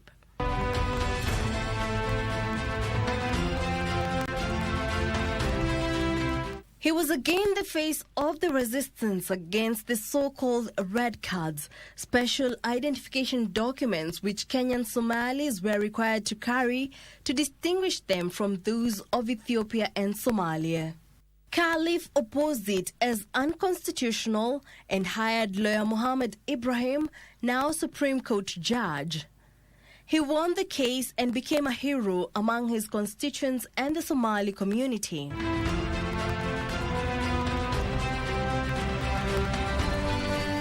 As expected, he joined other opposition stalwarts ahead of the first multi-party elections in 1992. But feeling threatened by the onslaught from the likes of Kenneth Matiba, Oginga and Kibaki, President Moi pleaded the Dagodia elders to prevail upon Khalif to return to Kano. Thus, Khalif, the erstwhile harsh government critic, ran on a Kano ticket in 1992 and was appointed Assistant Minister for Finance on winning the election. In 1997, he was defeated by Walia Aidan Canaan of Safina, but would bounce back in 2002.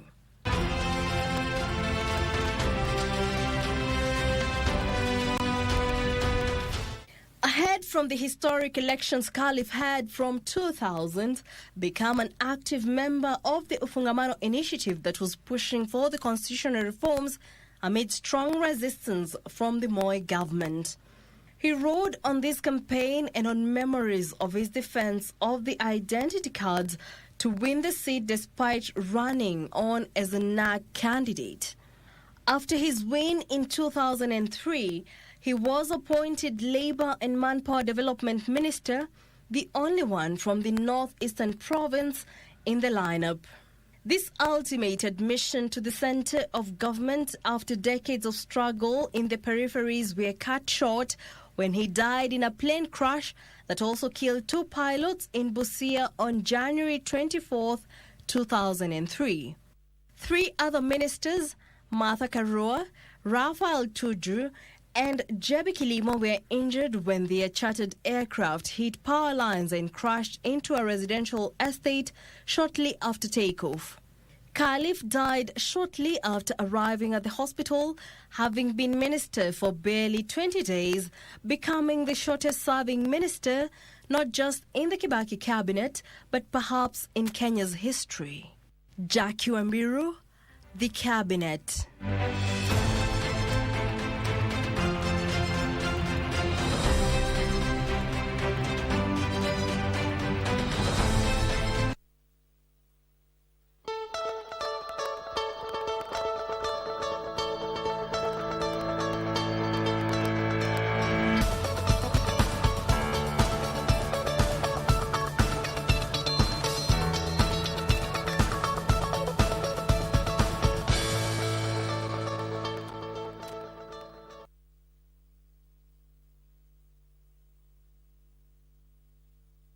Sana upande wa pili wa KBC Channel 1 wenzangu kwa kunipokeza usukani. Tunaingia kwenye gumzo pevu ilivyo ada kila siku ya Jumanne.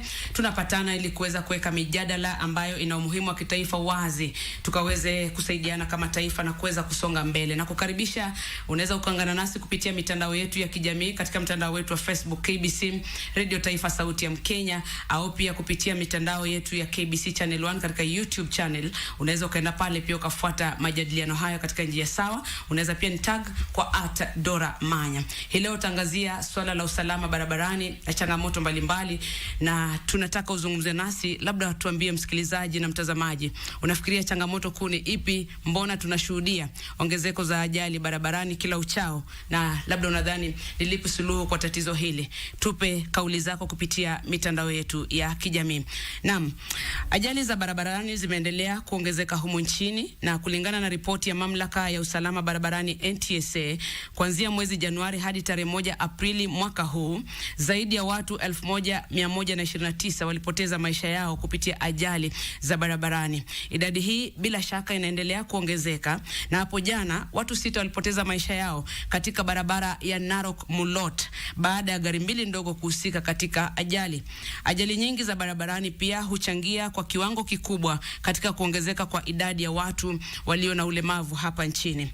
Wizara ya Barabara na Uchukuzi kiongozwa na Waziri Kipchumba Murkomen, halmashauri ya NTSA na vile vile idara ya polisi wa trafiki zimelaumiwa kwa kulegeza kamba katika kuhakikisha usalama barabarani. Lakini je, ni wao tu ambao ni wakulaumiwa?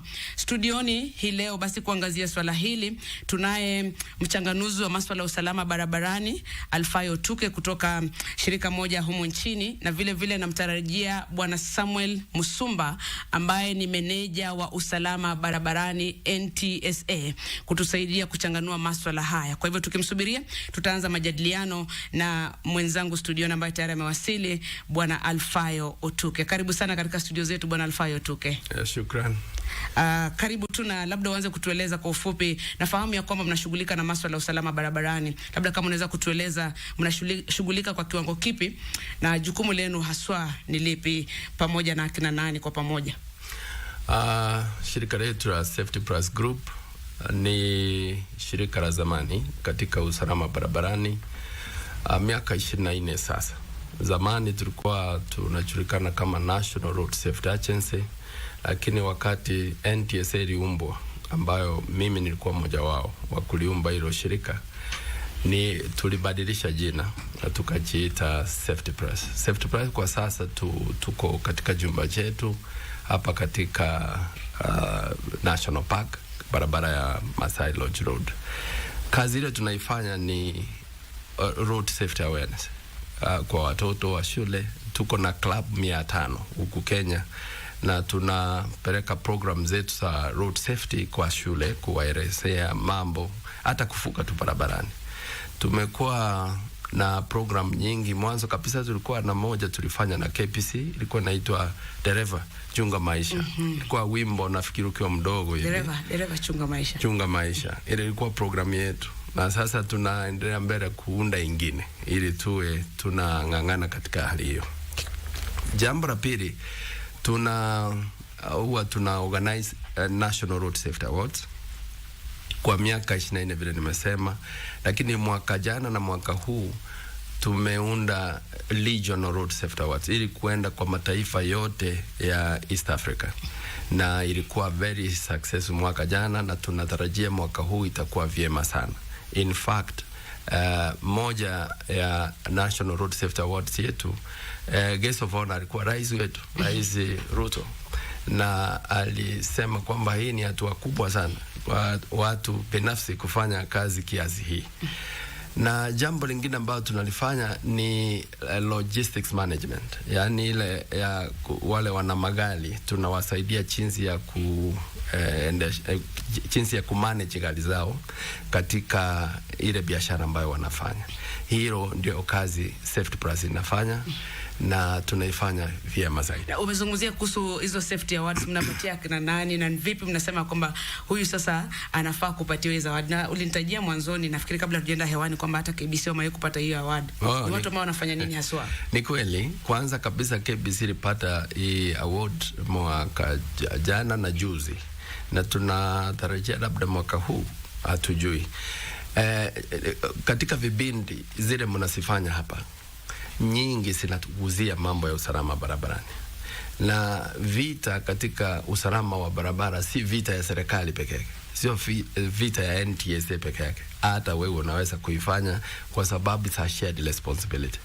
Tunapata kwamba partnership, hata kuangalia road safety kwa kitaifa, utarealize kwamba World Health Organization imesisitiza sana partnerships.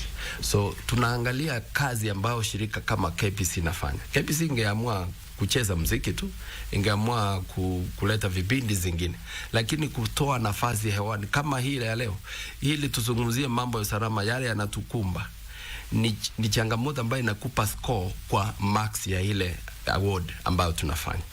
Tukiangalia mashirika mengine kama bus companies, standards ya bus Kenya hii ni mbaya sana. Ukiangalia City Belt hakuna hata.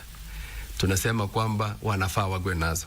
Uniform, they don't use it. Ile customer care iko chini zaidi.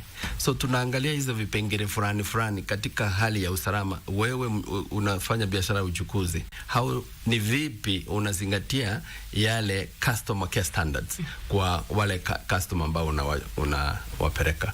Hivyo ndivyo tunamalizia kwa Water Company kama mshindi katika hiyo category. Tulianzia category 5, na ilikuwa mwaka wa I think 2005, wakati tulikuwa na Auditor General Amos wako ambaye alikuwa mwanzilishi ku launch program zetu za road safety, na saa hizi tunapeana award at 32. Okay. Na tusonge mbele kidogo, kwa sababu mnafanya shughuli ya kuhamasisha umma. Umesema kwanza hata na watoto wa shule kuhusu usalama barabarani. Visa vingi vya ajali pia tumeona ni kwa mabasi ya shule. Labda tuanzie pale katika mabasi ya shule. Tatizo kubwa liko wapi, manake mnaangazia pia usalama wa wanafunzi? Challenge ya mabasi ya shule is very deplorable. Na ningependa sana mwenzangu angekuwa, ningemfafanulia vile hali ilivyo huku nje. Shule, kwa kusema kweli, saa hizi standard iko chini. Unapata matatu ikitumika barabarani ikikwisha nguvu kabisa, ile inafaa kuwa reject. Inakuwa reject kwa wanafunzi. Inarudi shule na pakwa rangi ya yellow, ile waziri Matiang'i alianzisha, alafu inaanza tena kazi kwa mpya kwa wanafunzi. Pasi hili mara mingi alifiki shuleni, unapata the packages down ni nyingi. Hata mzazi kila dakika lazima apige simu uulize, sijui kama mtoto amefika shule leo, ama unapata tu text, leo tutachelewa kwa sababu labda tulikuwa na masomo zaidi. Sio hiyo, ni basi lime breakdown. Shida tulionayo, we don't have standards. I totally tell you today. Juzi tu waziri wa uchukuzi, Waziri Murkomen, alilaunch action plan ya 2024-2028. Yes. I was part of it. Na nitakuelezea kwamba Mwangaza ililenga shule sasa. For the first time. Ililenga shule sana, ilikuwa na standard zao. Angalia basi lenyewe kule ndani. Ni kama chuma, accident ikitendeka, the damage will be higher than you expect. Because wakati gari inatembea, for example, katika kilomita 70 per hour, ile ni risasi 2 ambayo inapiwa wewe mwenyewe, you turn to kinetic energy, na ukigonga mahali popote, chances are you will die. Hata shule asina seat belt. Zile siko nazo, watoto wanafalishwa ngapi? watatu kulingana na vile size yao. Watoto watatu safety belt Safety belt moja. We have videos that we can play live to show how these kids wanakuwa mishandled. Lakini sasa mkipata visa kama hivyo, kwa mfano, kuna zile hatua mnachukua ama pia ninyi mnatulia tu? No. We work closely na shirika la NTSA, na mara mingi tukipata vizanga kama hizi, we hand over that to. We don't have enforcement capacity. Kwa hiyo ni kazi ya serikali. Zingine tunatuma kwa polisi. Wao ndio wako na huo uwezo wa ku take action on those schools. We give them details, particulars, zile zinafaa kwao kuchukua hatua. Kwetu hatuwezi. Jambo tunaweza kufanya labda ni kuandikia shule ile na kuambia mwalimu mkuu kama atatoa fursa ya sisi tuhamasishe ama train kuhusu road safety awareness. Wengi ukubali, wengine ukataa kwa sababu hawataki kuwa exposed, kujulikana katika hali ile vile imedorora katika shule hiyo. Na tukisalia pale pale kwa shule, tunamezungumzia National Road Safety Action Plan ambayo ilizinduliwa nafikiri juma lililopita. Na kati yazo pia umesema kulikuwa mwelekeo mkubwa sana kuangazia mambo ya wanafunzi, na pia pale kwa gusiwa madereva ambao pia wanafaa kufanywa ile inaitwa testing na retesting kila wakati, waangalie hali zao ziko vipi. Labda kando na hiyo mikakati, kuna wakati waziri alizungumzia pia nafikiri makamera katika mabasi ya shule na mambo kama hayo. Kabla tuingie katika uchukuzi kwa jumla, unahisi ya kwamba mikakati ambayo wizara inaweka kuhusiana na usalama wa wanafunzi kufikia sasa ni ya kutosha, na kwamba tunataraji kwenda mbele tusio na visa vya ongezeko za ajali? Ni kweli, lakini ningependa pia nifafanue katika hiyo action plan kuna nini ndani yake. Ndiyo. Kwanza kabisa, there is a new redesignment on road design and safety. Hiyo haikuwa mbeleni. Na jambo la pili, kuna safety standards ya gari yenyewe ambayo imekuwa enhanced, na kule ndani kuna enforcement, hiyo ni polisi sasa, nao wameingiliwa ndani yao, na kuna post accident management, hiyo iko katika ile action plan. Ukiangalia kidogo, tukiweka kamera, na hiyo kamera ni process tunaita telematics, ikiwekwa katika basi, na hiyo telematics iwe inaenda kwa mwalimu mkuu, inaenda kwa NTSA, ama saa zingine hata kwa polisi, itasaidia polisi ama kitengo cha NTSA kuelewa tabia ya dereva yule wakati wowote anapopeleka watoto nyumbani ama na watoa nyumbani kwenda shule. Yeah. Kwa hivyo itasaidia. It's a good announcement. I'm so happy about that. Yeah. Okay. Asante sana. Tunapoendelea pia amefika Bwana Samuel Musumba, meneja wa usalama barabarani, si mgeni sana hapa KBC. Nafanya shughuli za usalama pamoja nao. Karibu sana Bwana Musumba. Nashukuru sana. Sijui kama unahitaji sekunde chache za kupumua ama tuko sawa? Tuko sawa. Sawa. Asante kwa kuweza kufika katika studio zetu. Na mwangaza mkubwa sana kwa kwenu wana NTSA. Takwimu zinasemaje kufikia sasa, labda kuanzia mwaka ulipoanza hadi jana, wakati tulishuhudia ajali pia katika barabara ya Narok Kunradhi, ambako watu 6 walipoteza maisha yao? Tangu Januari mpaka sasa niseme kwamba hali haijakuwa nzuri. Tulitarajia kwamba Januari iwe ni kipindi ambacho tunapumzika kidogo. Kawaida huwa ni Disemba, mwezi wa 8 hapo nyuma. Lakini inasikitisha kuanza kuona mabadiliko haya, kwamba Januari sasa imekuwa ndio mwezi hata mbaya sana, Februari na ndio hiyo. Kufikia sasa zaidi ya watu 1000, tunaelekea sana 500 ambao wamepoteza maisha yao kupitia kwa ajali hizi. Na ingawa ukilinganisha na kipindi kama hiki mwaka jana, kidogo kama kimepungua kidogo kwa asilimia kama 4-5 hivi, lakini bado kwetu si nzuri, kwa sababu haya ni maisha ya watu. Tungetarajia kipindi kiwe ni kimetulia kidogo. Kawaida ni Disemba, labda kidogo Aprili, lakini sasa hivi mambo yamebadilika kidogo. Naam. Tatizo liko wapi hasa, kwamba japo umesema kuna kupungua kidogo ikilinganishwa na wakati sawa na huu mwaka jana, tatizo liko wapi kwamba bado tu tunashuhudia ongezeko la visa vya ajali, licha ya kwamba kuna mikakati ambayo imewekwa ambayo tutagusia katika muda usiokuwa mrefu? Tatizo kubwa kulingana na wewe liko wapi, kwamba tunazungumzia masuala haya miaka nenda miaka rudi kila uchao? Naam. Ukiangalia mwaka jana ambapo tulikuwa na wasiwasi kwamba idadi huenda ikawa hata juu zaidi, na kweli ilikuwa juu kwa sababu watu 4,324 kupoteza maisha yao ni wengi. Tukaweka kampeni nyingi sana kuhamasisha Wakenya, hasa tabia ambazo kidogo ndizo nyingi sana, speed, kubongea pombe kisha unaendesha hayo magari. Ikawa tukaweka mpaka hata tulikuwa na kampeni moja tulikuwa tunaita Very Smart. Very Smart kumaanisha nani? Wewe ni nani unapokuwa pale barabarani? Very Smart ni upi? Yule ambaye anajukumika. Kwamba nikiwa pale barabarani jukumu langu kubwa nani? Ni lipi? Kuokoa maisha. Na maisha ya kwanza kuokoa ni nani? Driver yeye mwenyewe, kwa sababu yeye ni abiria nambari 1 pale. Na tukawa na hizo kampeni mpaka wale bodaboda, wale abiria, tulikuwa na kampeni nyingi sana. Na kidogo tukaona Disemba ikatulia, tukaona kumbe kampeni zimefua dafu. Wacha tena ifika Januari, Februari, tabia zile. Inasikitisha kuona mtu mahali pale pale mwenzio alikufia kwa sababu labda ya kwenda kwa kasi, yeye anarudia kosa lile. Tazama hivi sasa, mvua inanyesha na tumeona watu wakiangamia katika haya mafuriko. Tuliona lori, basi la kwanza lile Rivanziu liliingia ndani ya mto. Juzi jamaa tena basi na ameingiza pale mahali ambapo wale wengine waliangamia. Kwa hivyo kile ambacho tunashuhudia sasa ni kidogo ni tabia ambazo za kusema kurudia kwa tabia hizo ni jambo ambalo lasikitisha kidogo, na hasa kikubwa sana hii mambo ya speed. Kweli yameua watu wengi sana. Jambo hili la speed limeua watu wengi sana. Kwa hivyo unasema ni tabia za Wakenya kutojifunza kutoka kwa mikasa ya hapo awali. Naam. Kwa sababu itakuwaje ulijua mwenzio alikufia ndani haya maji na alifanya ule mchezo akaingiza gari ndani. Wewe pia unakuja pale unaingiza pale. Kisha unasema tumekaa yule walikuwa kwenye ile basi, tumekaa hapa usiku wote, wapi serikali, wapi sasa NTSA fanya nini? Wewe umejiingiza ni hayo maji. Unajua it's dangerous. Sasa inakuwaje tukuje tufanye nini kingine? Kwa hivyo ni tabia zetu tu ambazo ni kama tumekataa kubadilika. Ni jambo ambalo lasikitisha.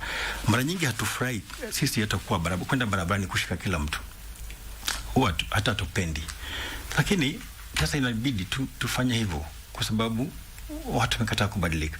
Kipindi kilichopita hiki huu ni mwezi wa Aprili, Easter ni mwezi huwa tunatarajia ni mwezi mtukufu ambao tunapaswa kuwa watu wazuri.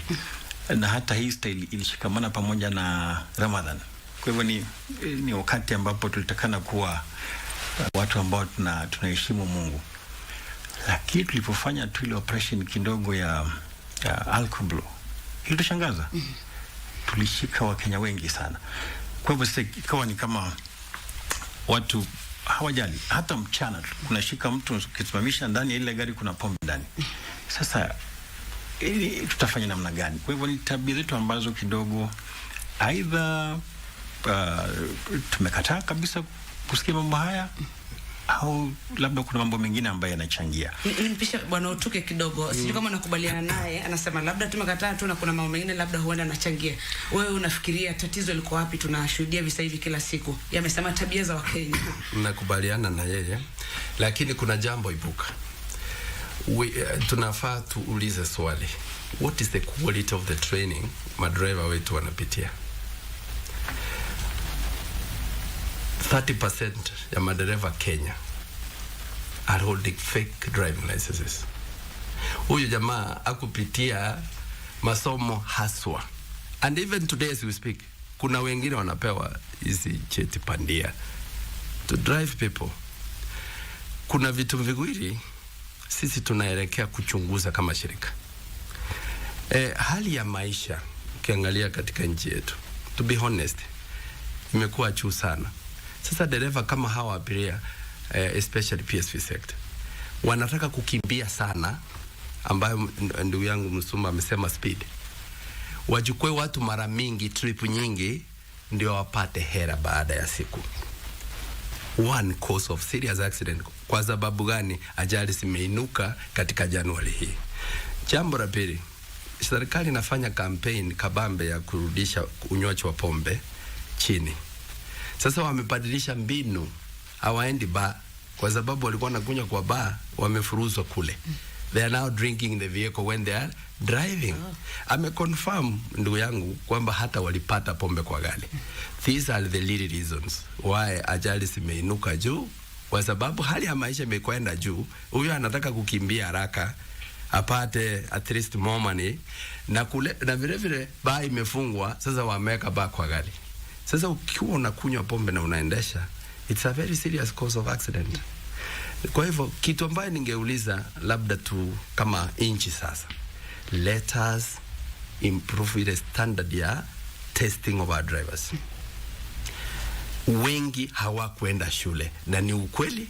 Utafiti umefanywa, na nafikiri shirika letu NTSA limefanya hiyo utafiti, na nimegundua wengine hata hawakwenda shule yoyote, lakini wako na kibali ya kuendesha gari.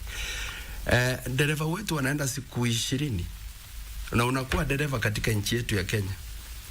Katika nchi hii hatuna driving school hata moja ina train drivers usiku ndio uende kuendesha. You are expected to use your brain and God ili uendeshe usiku. Kwa hivyo watu wafunzwe pia kuendesha gari usiku. It's a limitation which is there.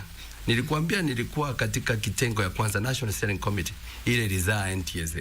Na changamoto tulikuwa tumeonelea mbeleni ni kwamba hatuna shule, na tukawekelea katika action plan ya wakati huo, sio ya sasa. Lakini jambo hilo kidogo lilikwisha alikutekelezwa. Kwa hivyo hayo mambo manne kwangu ndio naona yameibua ajali katika nchi yetu ya Kenya. Kabla nimpishe tena Bwana Msomo, umetaja vizuri, maana tulikuwa tugusie swala hilo. Umesema viwango vya mafunzo kwa madereva iko chini sana hapa nchini. Ninyi kama shirika na labda washikadau kama NTSA, kuna mikakati ambayo umeweka kuhakikisha kwamba sasa madereva wanapata mafunzo ambayo ni ya viwango vya kimataifa? Kando tu na kusema kwamba mmeshuhudia kwa mfano hakuna driving school ambayo watu wanafunzwa kuendesha gari usiku. Mikakati ipo, ninyi na washikadau kuhakikisha kwamba viwango hivi vinaboreshwa? Kweli.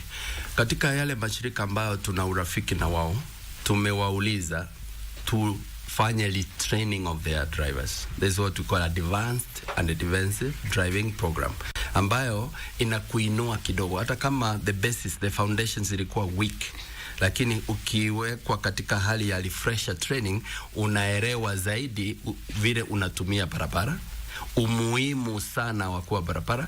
Hii action plan ambayo imekuwa launched recently inalenga sana dereva na mtu wa boda. Kwa hivyo sisi huwa nafanya hiyo training. Mzumba hapa ni ndugu yangu ambaye amefika katika programu hizo mara kwa mara akikagua kwamba tunaelekea vyema ama hatuelekei vyema. Kwa hivyo kama shirika sisi tumejituma ili kupeana refresher training. Bwana Msumba, nije kwako, manake wewe uko sana katika mambo operations, unajua vile mambo yanafanyika, na pia mmelaumiwa sana ninyi pamoja na maafisa trafiki kwamba ajali zinaongezeka na watu hawajaona kitu kikubwa sana ambacho mnafanya kuhakikisha kwamba zinapungua. Awali umetaja masuala ya mwendo kasi ama speed.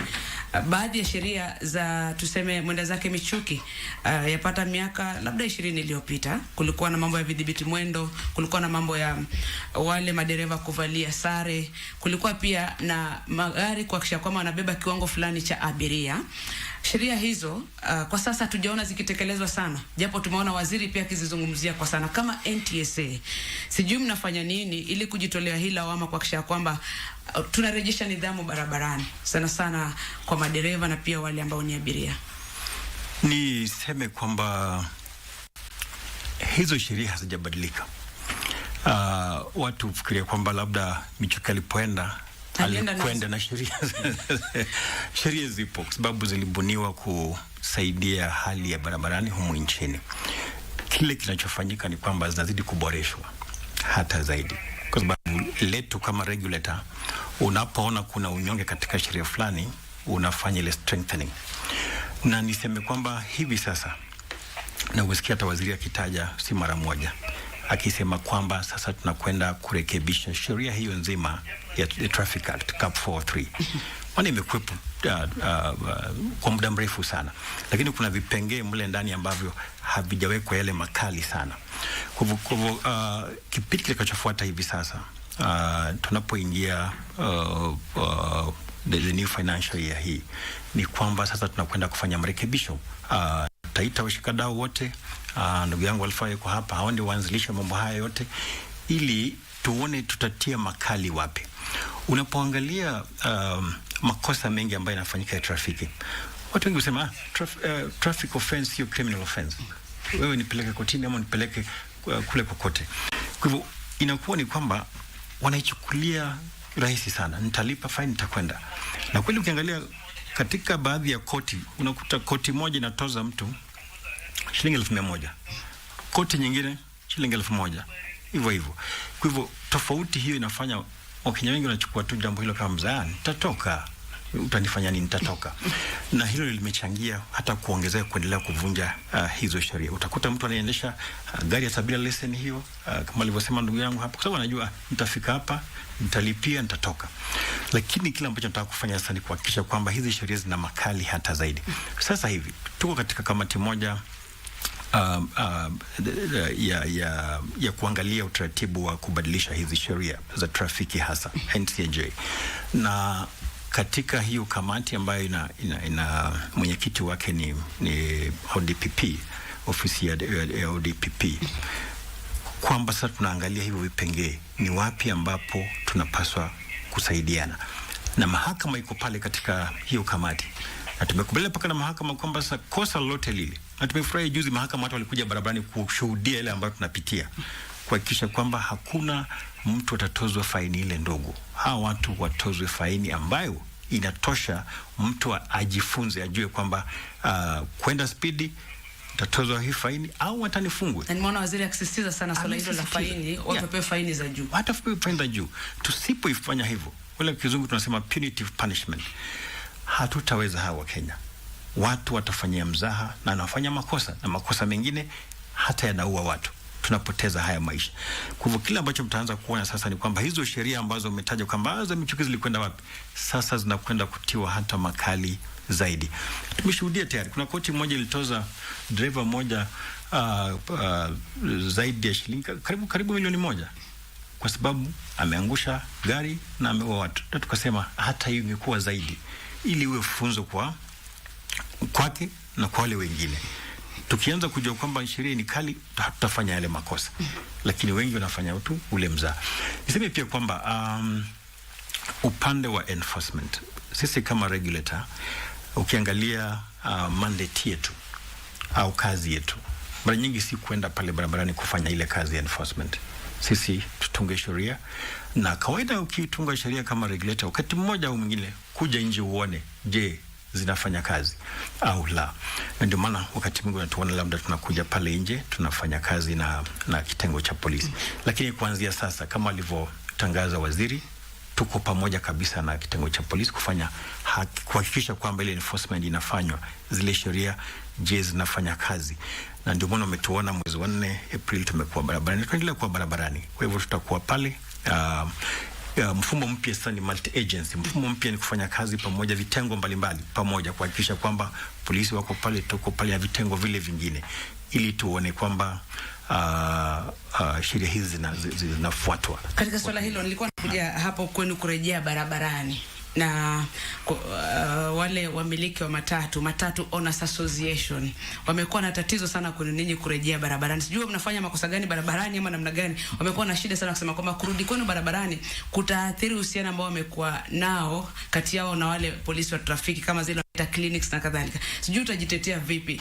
Mbona kidogo wanaposema NTSA warejee barabarani? Kumbuka ni agizo ambalo lilikuwa limeondolewa na limerejeshwa na Waziri Kipchumba Murkomen. Mbona wanaposema NTSA mrejee barabarani madereva huwa na tatizo? Unajua kawaida wa Kenya hawapendi kutii sheria. Tuanzie hapo. Na hawapendi mtu ambaye yuko strict kuhakikisha kwamba unatii zile sheria. Kile ambacho wao hufanya na wenzetu wa polisi, sitaki kuingilia pale. Labda wanajua vile wao hufanya, na wamezoeshana labda kutoa zile hela kidogo kisha wakaachiliwa. Sisi hatuna ule mzaha. Ndio maana wanaposikia tunakuja barabarani wanajua sasa tumeshikwa. Tulipotuanza operation hii mwezi wa 4, utashangaa vile walivyoficha magari. Na tukasema hatuchoki, tumeambiwa turudi barabarani, tutakaa hapa. Utaficha siku ngapi leo? Au ingizi pesa kesho, au ingizi pesa, utaficha mpaka lini? Utarudisha pale. Kile ambacho wanakwepa ile tunaita compliance ile, ambayo ni rahisi sana. Peleka gari likaguliwe, Je, driver wako hako na leseni yako na vitu vidogo vidogo sana. Gari lako liko katika hali gani? Wengi hawataki kwa sababu magari yao mengine ni mabovu. Na wamezoea labda kupita au ile polisi haangalii sana. Sisi tunaangalia kila kitu. Na ndio maana labda wanahofia hivyo. Lakini si vizuri. Unaficha nini? Mbona ufiche makosa? Huwa tunasema mficha uchi hazai. Utazaa nini ikiwa unaficha uchi? Ni kuficha makosa. Unathibitisha kwamba polisi upokea hongo? Maana umesema labda hao madereva wamezoeana na polisi, wanapewa kitu kidogo na wanapita. Unathibitisha kwamba polisi barabarani upokea hongo? Kuna maeneo mengi na hizi complaints kwa kila mahali. Utasikia Wakenya wanasema tumeona na haya mambo yako na tunashuhudia. Kwa hivyo unathibitisha unapokea hongo? Tena iko wazi kabisa. Hiyo ni jambo si la kuficha. Inakuwaje gari linapita roadblock alafu lina makosa kisha jamani kama misalamia tu driver anaenda. Haya mambo tuyataje hadharani hapo. Tusipotaja hatuzai. Tufanyeje sasa? Maanake mnathibitisha na nyinyi ni asasi kuu katika kupambana na kule kutokuwa na usalama barabarani. Tufanyeje visa hivi vya hongo jamani barabarani? Na alivyosema labda atatoa hongo apite, amebeba abiria zaidi, kwa bahati mbaya ajali imetokea, makosa mengi na alipita labda roadblock kilomita kama moja tu iliyopita. Tufanyeje sasa ili tusitishe? Nitakujibu tutafanya nini. Lakini kwanza nataka kuzungumzia jambo moja. Tulipokuwa katika National Steering Committee tuliangalia nini ndio tujenge hii shirika. Kitu ya kwanza, mambo ya usalama barabarani was scattered. Ilikuwa inafanywa kwa kila idara. Sasa hakukuwa mpangilio. Unapata pesa ya serikali, wewe unafanya hii na wewe unafanya hili, hakukuwa order. Sasa tukasema tuwe na shirika ambaye inaleta order. Namba 2, tulikuwa tunaongea kuhusu funding. Kuna swali uliuliza ndugu yangu Mzumba. Mbona hatuwasikii sana katika hii kwa hamasisha? Shirika hili linatengeneza pesa nyingi. Nyingi sana. Kwa kila cheti cha gari wako na pesa, lakini hawana pesa ya kutumia. Pesa zinaenda wapi nazo? Wacha niseme hiyo, najua vizuri hawana pesa. Pesa zinaenda kwa serikali. Lakini hawapewi enough budget ya kupika kelele. Kwa sasa huwezi sikia NTSA wameweka matangazo hapa, KPC wameweka kule kwa TV zingine na kule kwingine, kwa sababu hawana pesa. Huwezi kuwasikia program nyingi kule mashinani kwa sababu hawana pesa. Ile jambo tuliliona mbele na tukasema funding iwe ya kutosha. Ndio tukasema isikuwe kanzo vile ilikuwa zamani, iwe authority. Jambo la pili, polisi wanakula pesa sana tena sana. It is really one of the challenges ile tuko nao katika nchi hii ni polisi kula pesa kila kona, the drivers are happy to deal the police kwa sababu watachukua pesa kidogo tu na maisha itakwisha. You had one scene, kabla nimalize nikujibu, dereva alitoka Western Kenya, dereva wa miaka 70 akatoa basi Western Kenya, akafika Nairobi, hakusimama na akarudisha basi, hakufika. Walikufia hapa Rondiani. Unataka kuniambia hakukuwa na roadblock wakati ule? Na NTSA haikuwa kwa barabara wakati ule. Na wacha nikwambie, watu ambao hawataki NTSA barabarani si madereva, ni polisi. Polisi hawataki NTSA. Polisi ambao wanafaa kufanya kazi na wao hawataki NTSA barabarani. Hiyo ni utafiti tumefanya. Wanajua hao wakiwa wanawasimamiza vitu nyingi ambayo wangefanya. Let me tell you what the constitution talks about. Actually kazi ya polisi wanafanya pale ilikuwa iwe kazi ya NTSA. Kukakuja ukafanywa ukarabati kidogo, ukapiga kelele hata wakataka kuoma kwa sababu ya barabarani. Ndio wakaambiwa tena endelea na hiyo maneno. Nikimalizia, hizi roadblock unaziona zote haziko kwa sheria. What does the Traffic Act say? Ili uwe na roadblock polisi wewe, lazima iwe gazetted by Inspector General.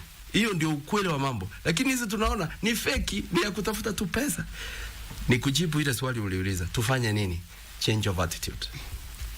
Wewe NTSA itakuwa hapo ufuka barabara hapa nje, haitakuwa kwangu kule. Change your attitude. Kama wewe ni driver leo, polisi hatakuwa hapo na wewe. Change your attitude. Otherwise ukitarajia serikali ikusaidie, haiwezi kukua kila mahali ambayo upo. And that is the answer. Niongeze tu kile mchamesema. Ni kweli. Tusipobadilisha tabia zetu, itakuwa vigumu sana. Yule unayetoa hongo na yule anayepokea, nyinyi wote mna makosa. Two wrongs can never make a right. Mbona tusiruhusu hata ikiwa nimepatikana hili kosa, nifikishe wapi? kotini.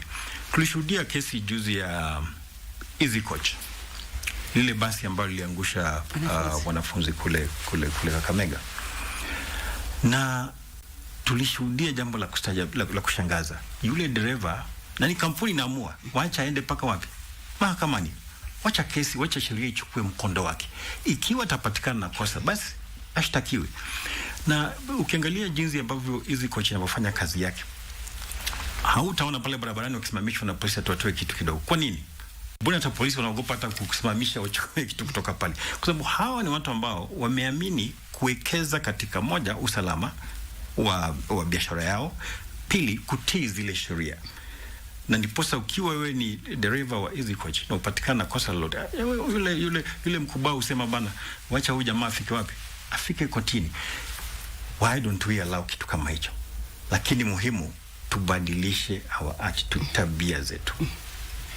Itakuwa vizuri sana. Pale umetaja yule dereva, na mojawapo ya mapendekezo, nafikiri Waziri Kipchumba Murkomen alitoa mapendekezo 13 kando na ile National Safety Road Safety Action Plan ya mwaka 2024-28. Kulikuwa na mapendekezo kama 13 ambayo alitoa.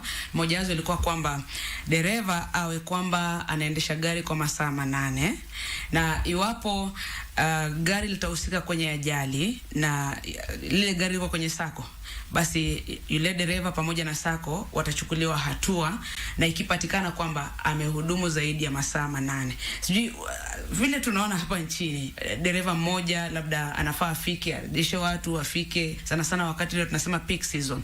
Ni jambo ambalo unaona kama tutaafikia kwamba sako zitakuwa zinahakikisha kwamba zina dereva zaidi ya mmoja, ama dereva asiendeshe gari kwa zaidi ya masaa 8. Na hii kwenye sheria hayo ambayo waziri alitaja yao katika sheria, kwamba magari ya kwenda haya masafa marefu lazima yawe na madereva wangapi? 2. Na hilo lipo. Kile ambacho si kizuri sana ni utaratibu wa kutekeleza hilo. Huyu dereva wa pili anatakana kuwa wapi?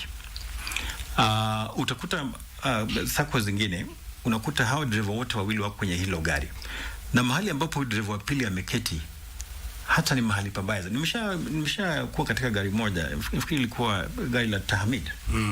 Kwa engine tu hapo. Unaweka kwenye engine hapo. Analala, anaweka nini mattress sama, analala hapo. Sasa huyu jamaa analala kweli.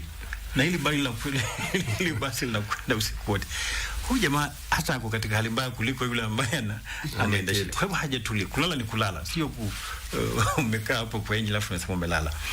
Kile ambacho huwa tunaambia hizo kampuni, mbona usiweke dereva yule mwingine kule kwingine, asante space kule kwingine. Kwa mfano mahali ambapo gari linamaliza labda hayo masaa 2 alafu inatakana kupumzika, mbona dereva wa pili asikue hapo kisha achukue ile gari akifanya nini? Aende nalo, au akue mwisho wa safari kule kisha rudi na ile gari, huyu mwingine apumzike. Ukiangalia kampuni ambayo nimetaja hivi, wao ndio wao hufanya, madereva wao wanapumzika jinsi hiyo, na utasikia dereva amechoka, kwa sababu uchovu pia umechangia hizo ajali. Fatigue imeua madereva wengi sana. Kabla tumhusishe mtazamaji na msikilizaji, labda swala moja tu la teknolojia ambalo limezungumziwa sana na Waziri Kipchumba Murkomen, kwamba kunafaa kutumika teknolojia katika barabara zetu kupunguza ajali, kwa mfano kama kuwa na kamera katika magari na katika sehemu mbalimbali za barabara na kadhalika. Utumizi wa teknolojia utasaidia vipi? Nikianza nawe kwa dakika moja tu. Ndio suluhisho la kuhakikisha kwamba ajali zinapungua barabarani kama sio kuisha? Technology is a serious solution kwa mambo ya usalama barabarani. Tuko na kitu tunaita telematics ambayo ni gadget tu inawekwa kwa gari. Tuko na makampuni kama sasa Numero IoT, yani information of things, I don't know, internet of things. Hapa tu Kenya ambayo ina simple gadgets ambao unaweza kuweka kwa gari. Hii kitu inaitwa speed governor, iko na vile sinaundwa hapa na wanafunzi wetu wa university. Na zipo, but they're not being used. Unaona kama wale ambao wanafaa kununua hata hizo technology, wanataka kwenda kwa mzungu ama mchina wa negotiate 10% ndio walete zile technology ambazo zingine they fail. Na sikifail, we don't know who to ask. Kuna wakati mwingine unasema kwamba technology imeletwa, saa zingine hatuelewi ni nani alileta. Na wale wenzetu ambao wameziunda huku locally, can always give a national solution. Kwa hivyo ile kitu tunahitaji tuende technology. Itakuonyesha tabia ya driver, speed ile aliyoenda nayo, mahali alisimama, muda alisimama pale. Technology is the way. Information yote mnaweza kupata. Manake waziri alikuwa anasema kwa dakika 4 kwa mfano mambo yote yakuwa yamefikia NTSA, kile ambacho kimetendeka wakati tutatumia teknolojia. It is really time. Really time. Kwanza kutawekwa kamera pale ndani. Na hiyo kamera utamuona dereva hata akisinzia. Kuna dereva usinzia wakiendesha gari. Anakuja kustukia tu meshi, anastuka kama yule abiria ambaye alikuwa. Mwingine abiria anasimama na yeye anamuamusha paka safari, mwisho wa safari. Akijaribu kusinzia anamuamusha. Nafikiri hiyo kitu inataka. Sasa Murkomen atakuona kama umesinzia. Na hiyo basi itaondolewa barabara, na hiyo ni teknolojia. Nafikiri ndugu yangu ataongezea kwa teknolojia. Bwana Mushomo wasemaje kuhusu teknolojia? Ni kweli alivyosema ndugu yangu hapa, is the solution. Kusaidia yale ambayo tunafanya. Ukiangalia katika hii action plan ambayo rais ali launch hivi karibuni, kuna mambo 8 ambayo tunayatilia mkazo ambayo tunaita priority areas. Na moja wapo ya hayo mambo 8 ni kuangalia jinsi ambavyo tutasaidia kubadilisha tabia za watumizi wa barabara. Tumewahamasisha, tumewazungumzia, tumefanya ile enforcement ya watu kusimama barabarani na kusimamisha yale magari, lakini bado ajali zinafanya nini? Zinaendelea. Kwa hivyo kile ambacho kilikuwa kimekosekana hapa ni teknolojia, kwamba ile physical enforcement hautakuwa pale barabarani usiku wote. Sasa hivi kumpata kunanyesha, hautakuwa pale, lakini teknolojia inakuja kufanya nini sasa? Kusaidia hapo mahali ambapo binadamu, the human ambayo yuko pale katika traffic hangeweza kufikia. Ukiangalia teknolojia ambayo tunataka kutumia sasa, telematics, kama anavyosema ndugu yangu, hizi ni kamera ambazo zinaangalia tabia ya huyu dereva na hata wale abiria katika lile gari, na hata ile surrounding, ile barabara iko namna gani, kwa sababu zile kamera ukiangalia, kwa zile zitakuwa zimewekwa zinakuangalia wewe hivi, kisha kwa zile zinaangalia nini upande wa barabarani. Kwa hivyo makosa yote ya trafiki yakifanyika pale, including tabia ya huyu driver au katika hali gani, itaweza kuonekana, kubainika wazi. Niseme hivi, ukiangalia ajali ambazo zimetokea hivi karibuni, madereva wengi unajua hizo kesi wameshinda. Kivipi?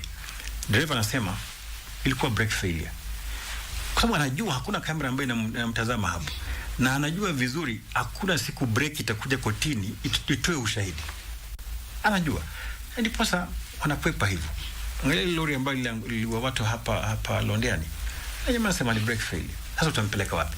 Brake haiongei, ni yeye, wanasema kizungu, your word against my word. Sasa inakuwa kudhibitisha mambo haya inakuwa ni vigumu, lakini ikiwa tutakuwa teknolojia hii itaweza kutusaidia kuelewa hali ilikuwa namna gani, tabia za huyu driver, alikuwa kwenye simu ama alikuwa anasinzia ama alikuwa amefanya nini, na hali ya pale ile barabara pia ilikuwa namna gani, ikiwa gari lilikuwa linamsumbua, je, tutajua ilikuwa namna gani. Kwa hivyo teknolojia inakuja kusaidia. Na zile kamera ambazo zitakuwa pale za speed, utapatikana, utakwenda wapi, itasaidia. Wamiliki wa magari wataweza kumudu, kwa mfano kama hizo kamera kuweka kwenye magari yao, itabidi watamudu, itabidi gharama. Kuna kitu taongezea. Tukisema teknolojia tunaongea mambo mengi. Ndio. Our road design ni mpofu. Actually, Africa tuko namba 7. Tuko na nchi kama Namibia, South Africa, Morocco, Cote d'Ivoire, Ivory Coast, na hata Rwanda hapa. Iko namba 3 in Africa. Actually number 36 in the world. Kenya tuko namba 61 in the world in road standards. Tukiongea kuhusu kamera, tuongee pia road design. Na nafurahia NTSA katika hii new action plan, kitu ambaye haikuwepo na wameiweka ni road design. Niseme nini? Kuanzia sasa, nikipata waziri Murkomen, nitamwambia hivi, kwa kila barabara inaundwa Kenya, huwa ina hakikisho na NTSA it meets the standards. Tuko na mabarabara hayana mahali watu wa miguu wanatembea. The largest people wanakufa saa hii ni pedestrian. NTSA can confirm that. Na hapa pedestrian wako na barabara kutembea? Hakuna. 95% of roads in Kenya hazina mahali watu wanatembea na miguu. So watu, wanyama Pikipiki na hizi na motorized vehicles wote wanangangana barabara moja. That's what tuangalie barabara. Waziri alikuwa anasema pia kuweza kufanya kumark barabara vizuri. Nilikuwa niulize ile swali, muda unasonga, lakini labda kwa ufupi tu, maana mnashirikiana vipi sasa na mashirika mengine husika alivyotaja barabara? Mfano tu barabara ya Mombasa, highway hiyo, kumekuwa na ajali ambayo ilitokea hivi majuzi, na nilisikia wale wahusika, wale manusura wakisema kwamba hii barabara ingepanuliwa kidogo labda tungeepuka baadhi ya ajali. Je, mnafanya nini na mashirika husika ama asasi husika kuhakikisha kwamba usalama hata barabarani pale, labda kupanuliwa kwa barabara na kadhalika, kama Kenha, labda Kura, Kera, mnafanya kazi pamoja na kwenda mbele, labda tuone kama mnawapatia advice ya vile design za barabara zinafaa kufanya? Kwa sasa ni tunafanya kazi kwa karibu nao pamoja sana, na hata tuko katika ministry moja, kwa hivyo sisi watoto wa mama huyu mmoja. Kama alivyosema ndugu yangu Alfayo, hapo mwanzoni haikuwa hivyo kwamba vitengo hivi viwili ni kama tulikuwa kando kidogo, lakini sasa hivi tunafanya kazi kwa pamoja kabisa. Sisi ambacho kile tunachofanya, hatujengi barabara, lakini tunafanya ukaguzi wa hizo barabara, ili tunaita auditing, na pia hizo inspections. Na mara nyingi ukiangalia tunafanya zile audit na wao hata wale mainjinia wenyewe, na kwa hivyo kuna kubadilishana kwa mawazo, that information sharing kwingi sana. Ripoti zetu ambazo tunafanya zote kukagua hizo barabara tukiwapatia, wanatekeleza hayo marekebisho. Na ukiangalia katika the new action plan, alivyosema ndugu yangu, imetiliwa mkazo sana the new design sasa, kwamba hautajenga barabara yoyote na usiweke mahali pa watu kutembelea, mahali watu kuvukia, zile signage. Sasa itakuwa ni jambo lazima kabisa, na sisi pamoja na hao wenzetu Kenha, Kura, Kera, haya ni mambo ambayo sasa tutakuwa tunajaribu kuangalia kwa pamoja kabisa. Je, barabara hii imetengenezwa iko namna gani? Mmeweka hizo zote, sign ziko, mahali pa watu kutembelea, kuvukia, kila kitu kipo sawa? Itakuwa ni kazi kwa pamoja kabisa. Naam. Na mtupokee siku tatu tu kwa haraka upesi, tukiweza kumalizia mjadala huu, na nafikiri tutapanga mje tuzungumzie hiyo action plan ya mwaka 2024-28 ina nini haswa ndani, mwananchi aweze kuelewa na watumizi wa barabara. Nikienda upande wa pili wa studio za Radio Taifa, naomba tupokee simu tatu za haraka upesi, kisha tuweze kutamatisha mjadala huu. Kama unaweza Radio Taifa.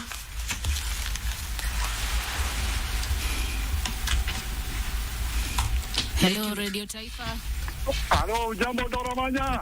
Si jambo. Baba Saina kutoka Lezoni Andikaondi. Ningependa kuuliza rafiki yangu huyu ana support NDSA. Ningependa kujua kati ya polisi na NDSA, nani anaelewa sheria za barabarani? Hello Radio Taifa. Hello Dora, habari ya asubuhi? Nzuri sana. Hello Dora. Nakusikia. Ni Florence kata mluya nikiwa pa satellite Kabiria. Endelea. Salimia wakeni wetu. Una swali? Kulingana na usalama barabarani, mimi huwa naona hawa madriver ndio huwa wako na makosa sana. Hata watu wa pikipiki, kuna wengi hawajaenda driving school. Kuna vitu zenye wanafanya, hao ndio wanasababisha hizi ajali kabisa. Kulingana, mimi nilienda driving school, nilijifundisha pikipiki na gari nilijifundisha. Zile sheria zinatakana watu wafuate barabarani, au madriver wafuate sheria kabisa. Na kuna wengi wenyewe vile wanasema license, yenyewe hawana license yenyewe, walijifundisha tu hivi hii njia ya nini ya hii yenye haifai. Swali lako. Hao ndio wanafanya accident sana. Hata kuna mwenye alienda driving school na unaona tu anafanya makosa ukiona hivi. Tunafaa kufuatilia sana, watu wengi wamepoteza maisha barabarani. Alright. Hello Radio Taifa. Hello Dora Manya. Habari ya asubuhi. Safi. Habari ya KBC. Kwema. Mimi ni Samuel, naongea kutoka Mombasa. Endelea Samuel. Bora maana katika upande wa mambo ya barabara na usalama. Yes. Naomba unisikilize kwa makini, na hata wale wageni walioko KBC wanisikilize vizuri. Hakuna upande Dora maana ambaye ni mzuri. Kama ni driver wa kuendesha gari, kama ni ya usafiri, anachange pesa ili akifika kila kituo ambaye trafiki wako anagawanya hizo pesa. Kama ni uendeshaji, anaendesha gari paka anakanyaga accelerator paka kwenye bodi ya gari, anajisahau sasa kama amebeba roho za watu. Kwa hiyo hata unakuta hata yule ambaye sio mlevi lakini anakuwa na ile utepetefu barabarani. Swali lako ni lipi ndugu? Kwa hiyo upande wote ina shida, hongo imekuwa mbaya, trafiki wanavuna pesa kuliko hata mshahara. Alright, naomba ukija hapa unapiga simu, jina lako na swali. Hello Radio Taifa. Hello Dora Manya. Naam. Hello Dora Manya. Anakupata, swali lako na jina lako tafadhali. Mimi naitwa Alex wa duka moja hapa Binyore. Nataka niulize huyu mkubwa hivi. Hello. Endelea. Mbona driver mpaka aweke shilingi 100 ama 200 ama 50 kwa license? Dora kwako. Na nafikiria kwamba lilikuwa limegusiwa sana. Hiyo shilingi 100 huwa anaweka nyuma license Wanaweka wapi? Mlisema kwamba wanachukua hongo. Wanaweka wapi hiyo shilingi 100? Sasa tuko na digital license, jua ataweka wapi sasa? Maana kweli kuna digital license. Nitatoa tu niaishe kwa simu. Sasa jua anaweka wapi sasa? Lakini wameibua mambo kadha wa kadha pale, nafikiri ambayo tumeshagusia. Wengi wanasema kwamba pale makosa na kwa kila mmoja katika swala hili la usalama barabarani. Lakini sasa kuna yule aliuliza kati ya polisi na NTSA, labda nani anaelewa sheria vizuri kuhusiana na mambo haya ya barabara? Sote ni maafisa wa serikali ambao tunaangalia usalama wa barabarani na sote tuna jua hiyo sheria. Kwa hivyo siwezi sema kwamba kuna mmoja anajua zaidi kuliko mwingine. Hivi tu ni vitengo vya serikali ambavyo vinapaswa kutekeleza hizo sheria. Ni tatizo liko tu katika kutekeleza. I think I will reframe the question. It should have been kati ya my agency mbili, ni gani hakuna greatest responsibility? It's actually NTSA. Polisi ni enforcement period. Hawa kuanzia inspection, kuanzia sheria, kuanzia nini, it is a whole spectrum of road safety. So the highest responsibility iko kwa NTSA. Na kwa sababu ndio ulianza swala hili la training, japo pia aligusia aliyesema kwamba wengi hawana leseni za kweli, pikipiki unajifunza mtaani tu alafu unaanza kuendesha. Labda urejelee tu swala hili kwenda mbele kuhakikisha kwamba standards zetu za training zimeongezwa, madereva wanafunzwa vizuri, asasi zote NTSA, nyinyi serikali ifanye nini? Kwanza kabisa, corruption ndio changamoto vile umesikia kutoka kwa wasikizaji. Na kitu ambayo ningesema tunaweza kufanya ni kwamba driving schools siwe ndio end results. Mahali mtu anatokea ndiye ingie wapi? NTSA kutafuta driving license. Unapatanga other driving schools, they are also corrupt. Mtu kama mimi naenda pale, sijai train, pesa ngapi mimi najua kudrive? Na kujifunza ni pesa ngapi? 20,000. Nikupe 10, mimi uniweke barua kwamba nishajifunza niende NTSA.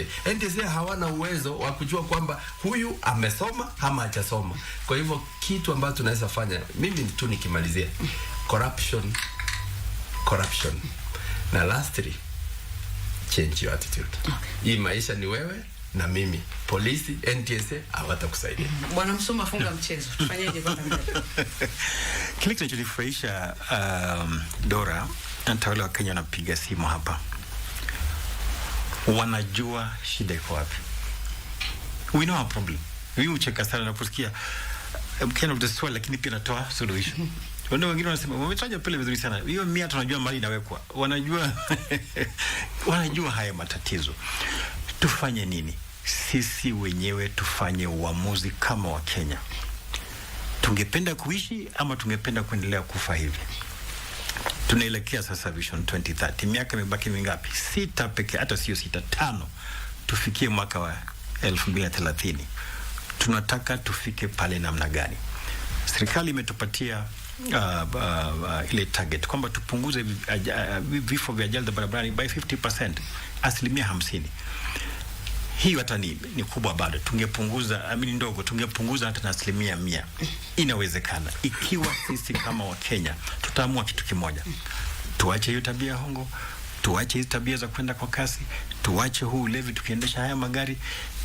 Haya ni mambo yanawezekana, sio rocket science. Haya ni mambo yapo. Leo tukiamua nitaendesha gari langu hivi kwa utaratibu, I'll be careful, basi ni hivyo. Okay. Now, asante kwa sababu ya muda tukomea pale, mjadala huu utaendelea. Asante sana Bwana Samuel Musumba, meneja usalama barabarani TSA, shukrani kufika, na vile vile mchanganuzi wa masuala ya usalama barabarani Alfayo Tuke, asante kwa kuweza kufika. Natumai tutakuwa na mjadala huu tena, tuweze kuangalia sana ile action plan ambayo iliweza kuzinduliwa. Na kwa kweli mtazamaji na msikilizaji, tunasema shukrani. Naona kauli nyingi kupitia mitandao. Shukrani kuweza kushiriki mjadala huu, na kwamba mwisho kabisa tunasema jukumu la usalama barabarani ni letu sote kwa pamoja. Sawa. Na kwa hivyo basi shukrani sana wote ambao wamefanikisha makala haya, waelekezi wangu, maproducer Bwana Geoffrey Onditi, Nancy Kemunto, wapiga picha wangu, wale directors wote, kina Matuna wengine, nashukuru sana. Tufanye hivi tena juma lijalo. Shukrani kutegea na kutazama.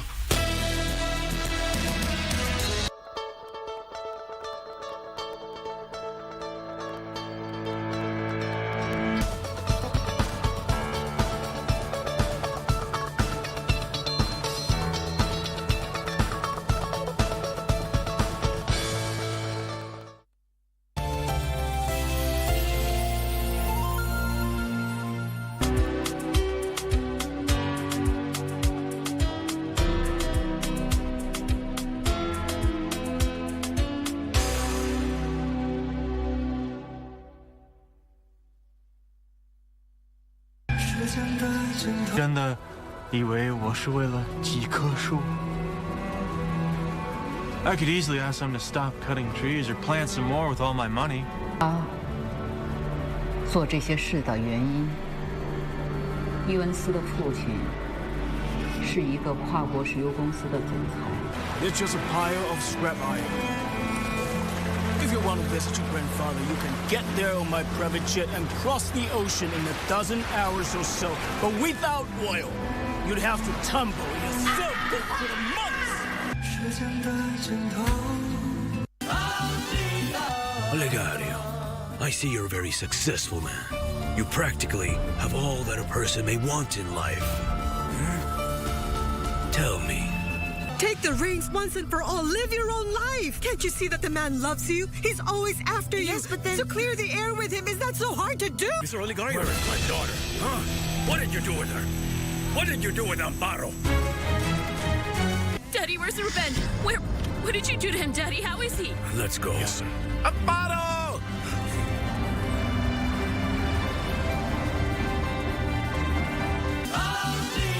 Could someone please pour some cold water on me? Life can be very busy. But everyone deserves a laugh. We inject humor in your week's activities with episodes of Classmates. You need to see this. Camaraderie. Mischief. And everything in between. To keep you smiling all week long. I have a few minutes of Bordeaux, so why not? Tune in to KBC Channel 1 every Monday to Friday at 6:30 p.m. for a daily dose of comedy.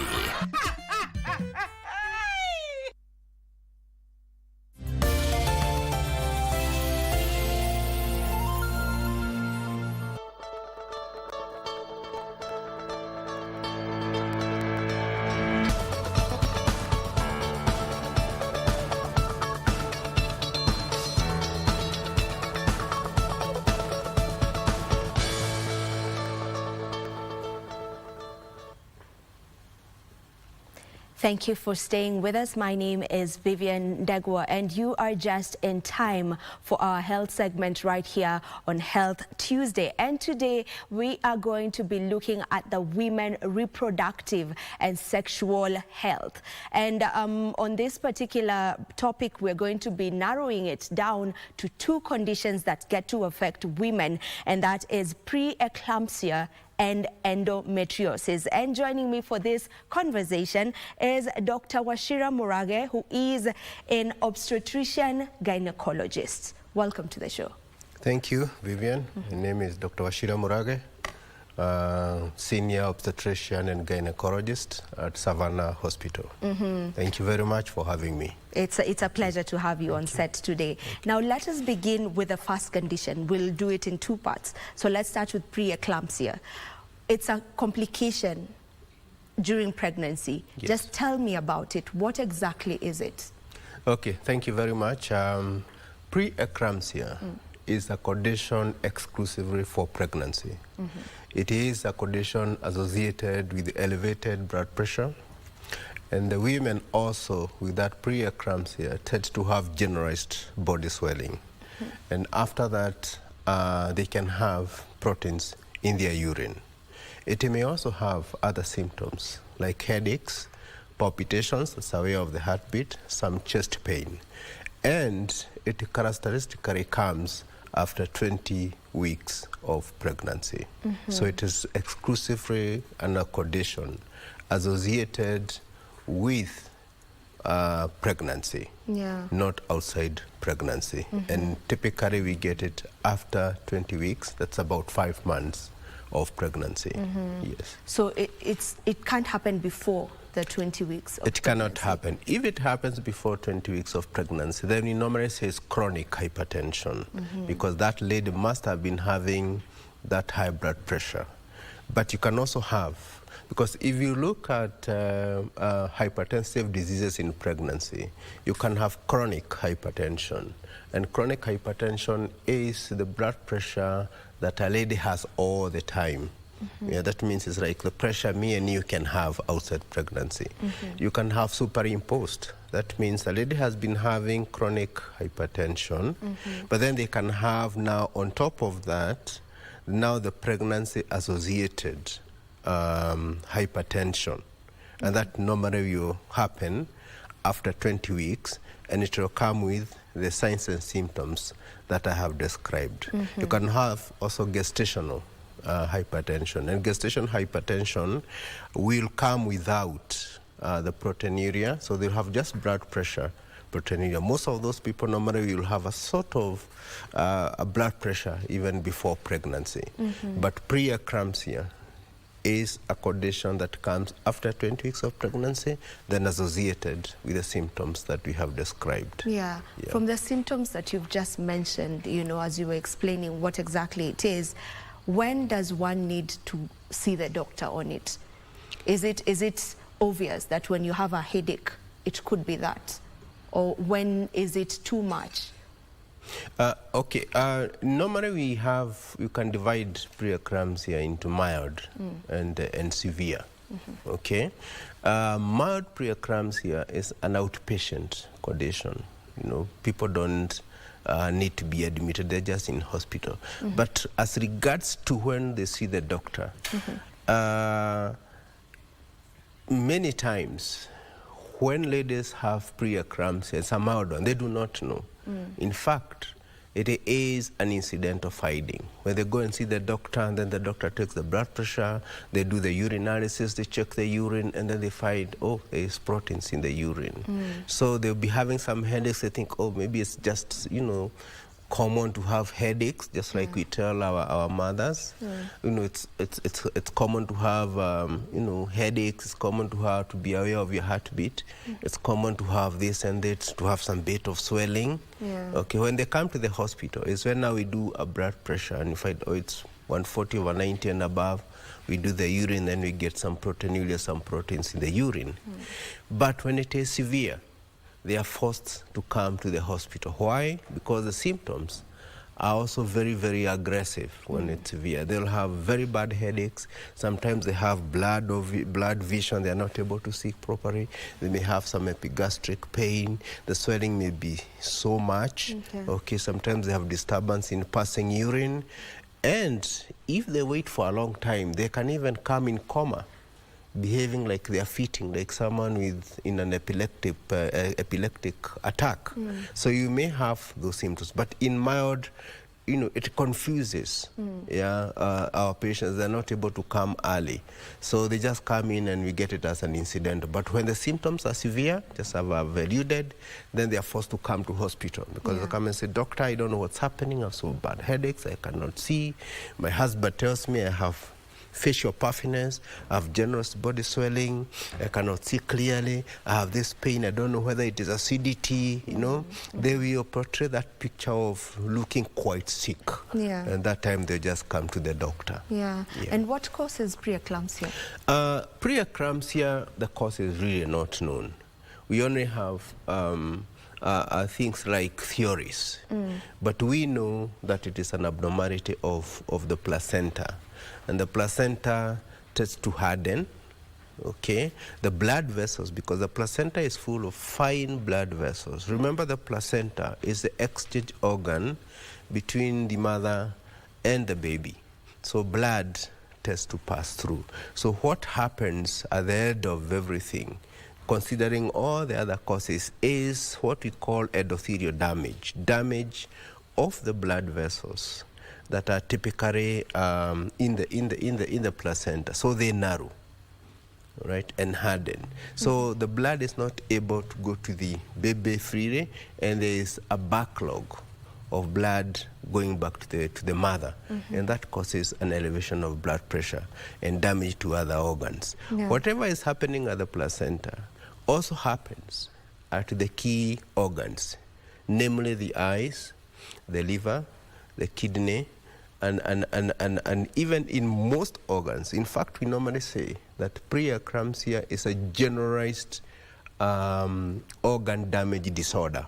It damages most of the organs. So if the blood again does not pass to the baby, then you have issues affecting the baby. The baby will be malnourished. The organ development will be very poor. Sometimes you can even lose those babies because they're not getting enough nutrition. But as to the cause, it's not known. We all know that there is damage, and there are theories. Yeah? If it runs in families, you have had, now talk about risk factors. You have had that preeclampsia before, hypertension, pre-existing hypertension before, diabetes, kidney diseases before. So all those conditions are associated, but the actual cause of preeclampsia is not known. Yeah, and is it certain that if you had preeclampsia in your previous pregnancy, then it is certain that you'll still have it in the rest of your pregnancies? Or No, that's just a myth? It's just a myth, and you only stand a higher chance of getting a repeat preeclampsia. It's one of the top risk factors. When you're looking at the past history, the past obstetric, the past pregnancy history of a lady, if they have had preeclampsia, then we are very alert during their current pregnancy. Come their 20th week, we normally are very, very alert. We want to see her more often. We want to see on some medication to try and help, like junior aspirin, vitamin E, and calcium that help to improve those blood vessels. So we give them more than other mothers if they have had previous preeclampsia, but it's not a must that they will have a preeclampsia in their IDEX pregnancy. All right. Yeah. You've mentioned the risk factors, that may lead to preeclampsia, and I wanted to know, is it avoidable? Is there something that one can do the moment they know maybe they're pregnant, or when they're planning for a pregnancy? Is there something you can do to avoid preeclampsia? Is it preventable? Definitely not. There isn't really much you can do, but we normally encourage mothers that are overweight probably to reduce their BMI to come down. If a mother is carrying twins, we want to see them early and be able to just talk to them and alert them about preeclampsia. If they have diabetes before pregnancy, we want them to have good control of the diabetes. If they've been having chronic hypertension, we want to ensure that they have good control of the hypertension. They have checked their kidneys, their eyes, their liver, and all other organs that can be affected. In terms of medication, then junior aspirin and calcium have a role to play. In fact, we call them antioxidants. And what normally do? They help in the placenta development. So they help in keeping the patency of the blood vessels in the placenta more open, more patent. Remember what we said, that the blood vessels in the placenta are narrowed. And that is the case we find even in other organs. The blood supply to the eyes, the blood supply in the heart, in the kidneys, they are narrowed. And that tends to reduce the blood flow to those organs. And that is why there is damage to those organs. So the basic pathophysiology or the basic damage to those organs is the narrowing of those blood vessels. So we use those medications, call them antioxidants. So that's the far we can go in terms of prevention. But there's no complete way of saying, you know, like malaria, if you use nets or something like that, you prevent malaria. In preeclampsia, you can only do, you know, more frequent checkups for the people at high risk of forming preeclampsia. And then those same patients, you can give those antioxidants which help to improve the vascularity of those organs. All right. Yeah. Maybe what are the complications, or what complications does it or can it cause to the you've mentioned what it does to the mother, but also what about the baby? What complications does it cause to the baby? Yes, thank you, Vivian. You look at the complications of preeclampsia into two, maternal and fetal. So maternal is what we have just alluded in terms of head organ damage, and be quite aggressive. And to the mother, we need to mention the eclampsia. That is the worst state of preeclampsia, where you have all those severe symptoms that you have mentioned associated with fits. So a patient will come with grand mal epileptic fits. And those are normally an ICU kind of management and immediate delivery. So when you're looking at the baby, remember what we said, that the basic pathology is happening at the placenta level. So that exchange organ, the placenta, which the baby is lying on, is not available. It's not working at the optimal way to be able to supply the baby with the oxygen and the blood. So what happens to the baby? Of course, they'll be malnutrited. They will not grow well. So you have intrauterine growth restriction. Those babies are likely to be delivered early. So there's an aspect of prematurity. So those babies will come with poor organ development when they are born. They'll come with damaged organs. So those babies, you kind of get things like jaundice very easily. They get infections very easily. They are anemic. They may have kidney failure. And all the complications, even bleeding in the brain, they're not able to digest. Yeah, so those babies have all those symptomatology of uterine growth restriction. Those babies can also die in utero, what we call intrauterine fetal death. Why? Because that placenta, remember we have said the placenta is abnormal. So what happens, the placenta will kind of slough off. It can actually peel off. In a condition we call abruptio placenta, abruptio, like it peels off. So what basically that means is that there is no now blood going into the baby at once. There is no oxygen going to the baby. So the baby is curtailed from the supply and can die immediately. That can also be associated with very, very severe bleeding to the mother, to the point that they can go to theater. The uterus refuses to contract because it has been affected. The blood supply also to the uterus is affected. So the uterus remains boggy. Okay, we call it uterine atony. And such a lady can actually lose their uterus. They can go into shock, okay, and they can actually go for ICU treatment. But basically for the baby is the fact that the baby does not grow optimally. It will be delivered early, and it can actually die in utero. Oh, wow. Okay.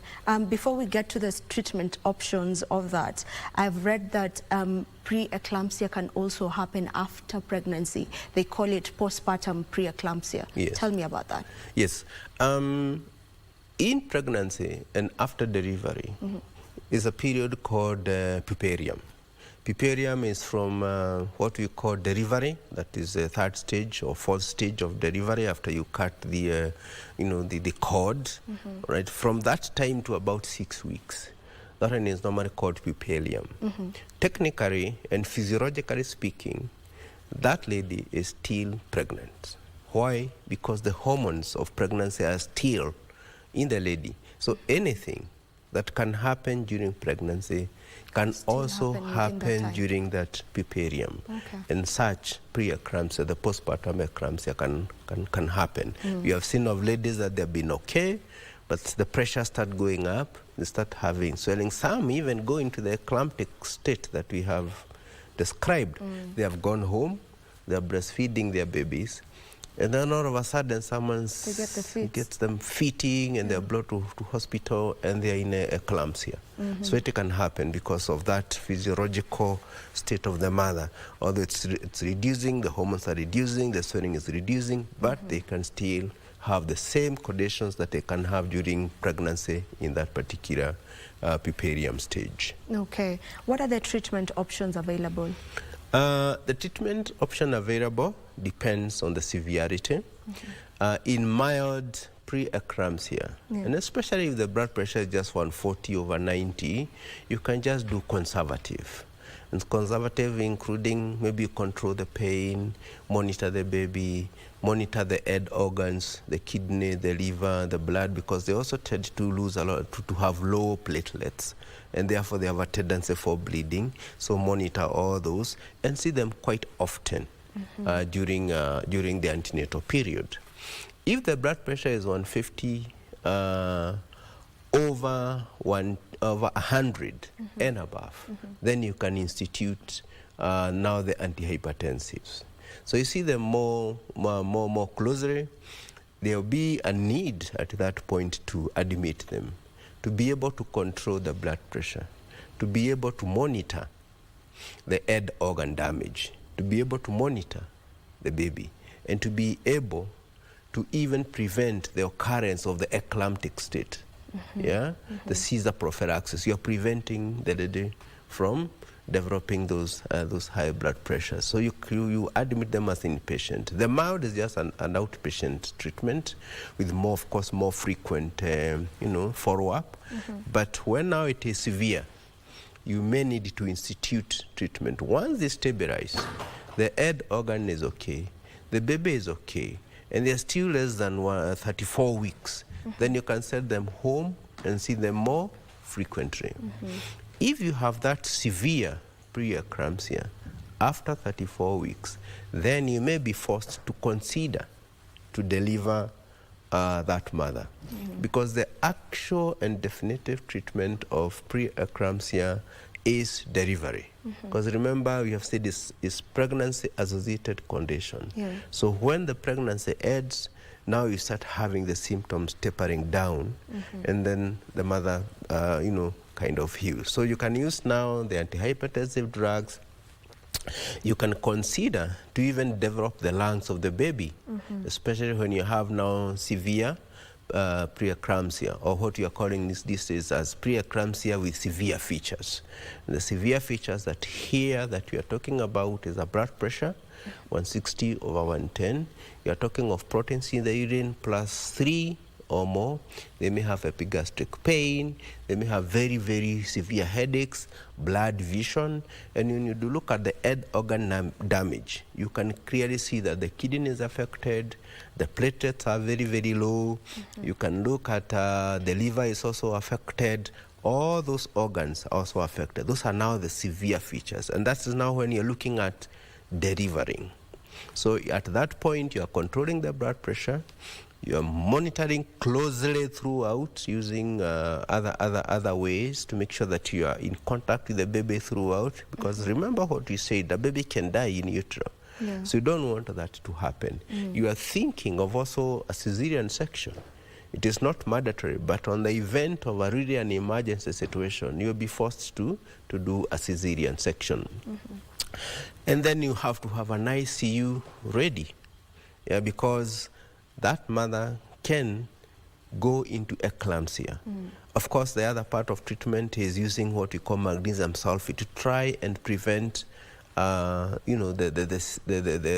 fits, the eclamptic fits. So it's a kind of a very aggressive state. You're monitoring the blood, the urine flow, because again, they also tend to have kidney, shut down at that particular point. And then once you do that, if they do not stabilize, then you're looking into delivery. And delivery, the primary need of delivery, the primary mode of delivery is normal delivery because it's better. Remember, this mother has complications, so you don't want to take them to theater unless it's absolutely needed. Yes, you want to assess the cervix, and if the cervix is very inducible, many times we find them in labor. The cervix is open, they are contracting, and therefore you just want to deliver them. But if delivery, normal delivery, you take long, then that's the time that you order an emergency cesarean section. Yes. All right, and that was on pre-eclampsia. And remember, today we are looking at women's sexual and reproductive health, and we're going to be tackling two conditions. We've tackled one of them, which is pre-eclampsia, and the next one is endometriosis. So I want us to get into endometriosis. What exactly is this condition? Okay, endometriosis is a condition that every woman needs to know about. It is a condition where the inner lining of the uterus, the cells of the inner lining of the uterus have gone to other areas. And endometriosis causes a lot of stress, a lot of pain, because that's the main challenge for those women, because of the area, those cells of endometriosis, the cells of the inner lining. Remember, every month, a woman in productive age group between 15 to 49 years have to have the menstruation if they are normally functioning. What happens is that there is shedding of the inner lining. There are some cells called endometrial cells that shed because of the hormonal interactions. So they shed, and the blood comes out through the birth canal and then out for about a period of 3 to 7 days, and then they are okay. So what happens in endometriosis?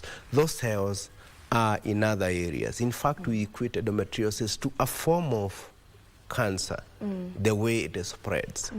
You can imagine endometriosis can even go to the brain, it can go to the chest, it can go to all areas. In fact, we have had ladies who cough blood during periods because of endometriosis. Others pee blood because of endometriosis, because it's in the bladder. Others will poo-poo some blood, some stool mixed with blood, because there's endometriosis in the gut. So it's that presence of those endometrial cells in other areas apart from the lining of the uterus. That is endometriosis. All right. Thank you so much for giving us that definition. Right now, let's take a very short break. Don't you go too far. When we come back, we get deeper into endometriosis. Stay tuned.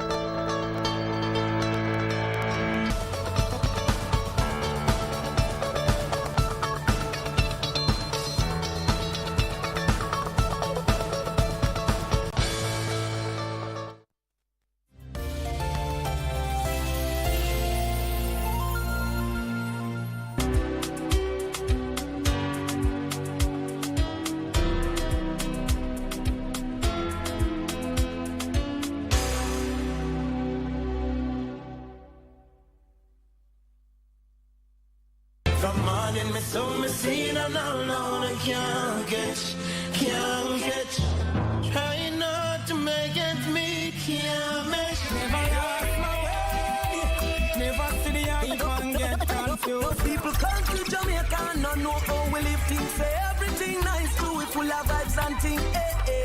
Them same one feel it to them heart when them get few understand the real thing. The day at town one day, I fought with a white man we come all the way from Norway. I'm sorry.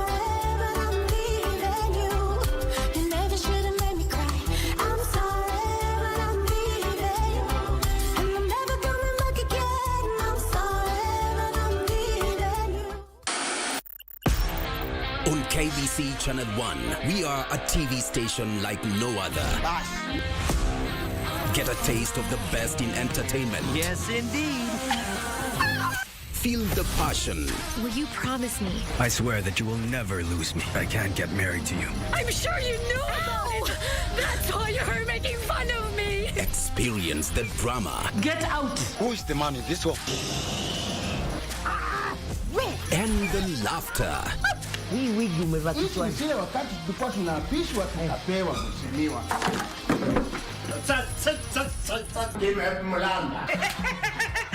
Move to the beat.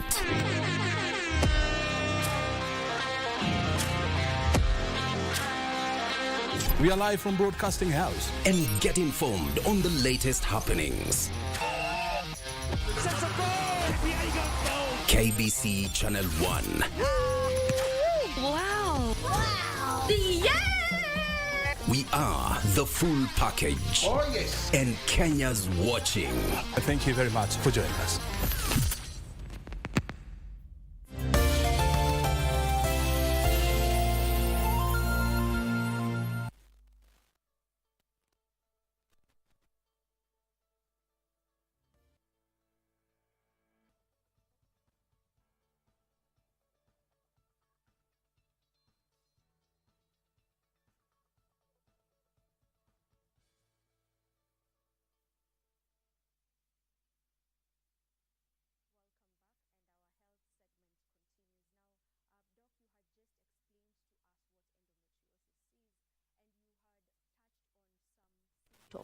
And I believe this is when it's severe, you know, the coughing of blood, the stool in your blood, blood in your stool, yes, and also in the urine, but also pain, like excruciating pain is one of the symptoms of endometriosis. And if I may say, we've normalized pain during periods. You know, most ladies cramp, we call it cramping, you know, and we've normalized it. It's like, it's the norm. When I'm on my periods, I cramp. So where do we draw the line of this pain of cramping and endometriosis? The pain for endometriosis is very, very severe. Mm-hmm. When it means to come, a lady like that cannot come to work. Mm-hmm. A lady like that will not go to school. Mm-hmm. They will not be able to attend even to any of their normal activities. So it affects what we call activities of daily living. Mm-hmm. Endometriosis, pain, comes just before periods, mm-hmm, and goes with the periods. And then after periods, it goes down. When you have now further stages, like maybe stage 3, we'll discuss about the staging, mm-hmm, then you may have some lingering pain onwards. But typically, the pain for endometriosis comes just before periods, and then peaks with periods, and then kind of reduces. And it can be very, very excruciating. Mm-hmm. They use the normal painkillers, okay, the initial painkillers, they'll not work. Mm-hmm. They'll institute maybe even a second one, it will not work. Mm-hmm. They'll even go to hospital and then have the injections. Maybe then it will be able to control. So that kind of a severe pain, which is not being controlled with the regular painkillers, one needs to find out, could it be endometriosis? Mm-hmm. Endometriosis pain is also confused with pelvic inflammatory disease. Mm-hmm. And in many setups, and many of us, the health providers, have treated ladies over many months and many years as pelvic inflammatory disease, missing out the diagnosis for endometriosis. Mm-hmm. But the pain for endometriosis can be very, very excruciating. So you can't miss it. So you can't miss it. Yeah. Of course, there's need, as you're going to talk later, mm-hmm, other conditions that can mimic endometriosis, because mm-hmm, there are other conditions that can actually mimic and can cause confusion, like kidney stones, ovarian cysts, urinary tract infections, things like colitis, gut symptoms, appendicitis. So we also say that endometriosis can be a diagnosis of exclusion, because endometriosis, as you are going to see how to make diagnosis, you'll find that you do not have a direct way of making a diagnosis of endometriosis. You may have to use a combination of investigations and clinical assessments, including thorough history taking, to try and narrow down to endometriosis. Okay, so that's how it is diagnosed. That's how it's done, yeah. All right. Yeah. So it affects around 1 to 10 women, yes, of childbearing age globally. Yes, it is. Yeah. And does it start immediately from your first menstruation, or it can come later on? It varies. It may start early. It may start late. Remember, even the cause for endometriosis is also a bit elusive. So there are those young ladies who we do think that they have retrograde menstruation. Instead of the menses coming down, they go retrograde. Yeah, those ones may start early. The young ladies with uterine abnormalities, okay, when they're starting their first menstrual cycle, they may have immediate reason to have endometriosis because their organs are already abnormal. So it varies from woman to woman. So some may start early, others may wait longer. So it all varies to the point of onset. Yeah. Are there females who are more prone to it, or what are the risk factors? The risk factors, of course, is all women who are early, in childbearing age. Who start menstruation early, okay? The ladies that are also a bit obese, the ladies with uterine abnormalities also are prone to endometriosis. Some that have had surgeries before, like cesarean section, surgeries for removal of fibroids. Some who even have surgeries for removal of the uterus as well, okay? Those are the ones that are prone, and those are the risk factors for endometriosis. But into the causation of endometriosis, and even the risk factors, apart from those, they are really, really poorly understood. Yes. What are the misconceptions around it, maybe, that you would love to clarify? I would want to say one of the things is that people do think that women with endometriosis cannot get pregnant. And if they get pregnant, they cannot have a baby, which is not true. Yes, we know that endometriosis is a leading cause of infertility, okay, which we are able to manage and have the lady get the baby. But it is not true that women with endometriosis cannot get pregnant, cannot carry their baby to term. It is not true either that women with endometriosis cannot function, because there's a lot of stigma around endometriosis. People tend to think that these ladies cannot perform. The partners also think that they cannot engage intimately because they have endometriosis. But they are normal ladies with endometriosis. So that stigma that has been brought about for ladies with endometriosis, which make it, they look a bit, and that comes to, and that comes to even an aspect of the ladies with endometriosis feeling isolated. They feel that they can even be depressed because they feel that they have a lot of pain, they are looked at in another light, they are not part of the family, they cannot have children, they cannot engage sexually. So some of those misconceptions are the ones that make, the women with endometriosis a bit stigmatized, which is to the contrary. All right. We've seen notable figures in I'll speak about Kenya, who have openly talked about their journey with endometriosis, and for some, they've had to undergo several surgeries, several of them. So what factor determines, you get to that point? What factor determines you getting to the point where you're constantly in surgery, you're constantly in the theater, getting, surgery? Yes, we now have forums where people are coming up. You have the Endometriosis Foundation, we have Edo Sisters, and many other groups, because endometriosis now is a major, major challenge, and people have found the need to speak about it. In terms of treatment, and surgical being one of the approaches, what really causes multiple surgeries is the symptomatology. Number one, pain. And it's pain associated with a growth. For endometriosis, surgery is more indicated when you have a growth, because endometriosis can cause large growths, cysts. the endometrial cysts, which now can cause a lot of pain. So you remove them once, then in another area they accumulate. When you're talking about deep infiltrating endometriosis, it can affect the bladder, infiltrate the bladder. Remember we said endometriosis can behave like cancer.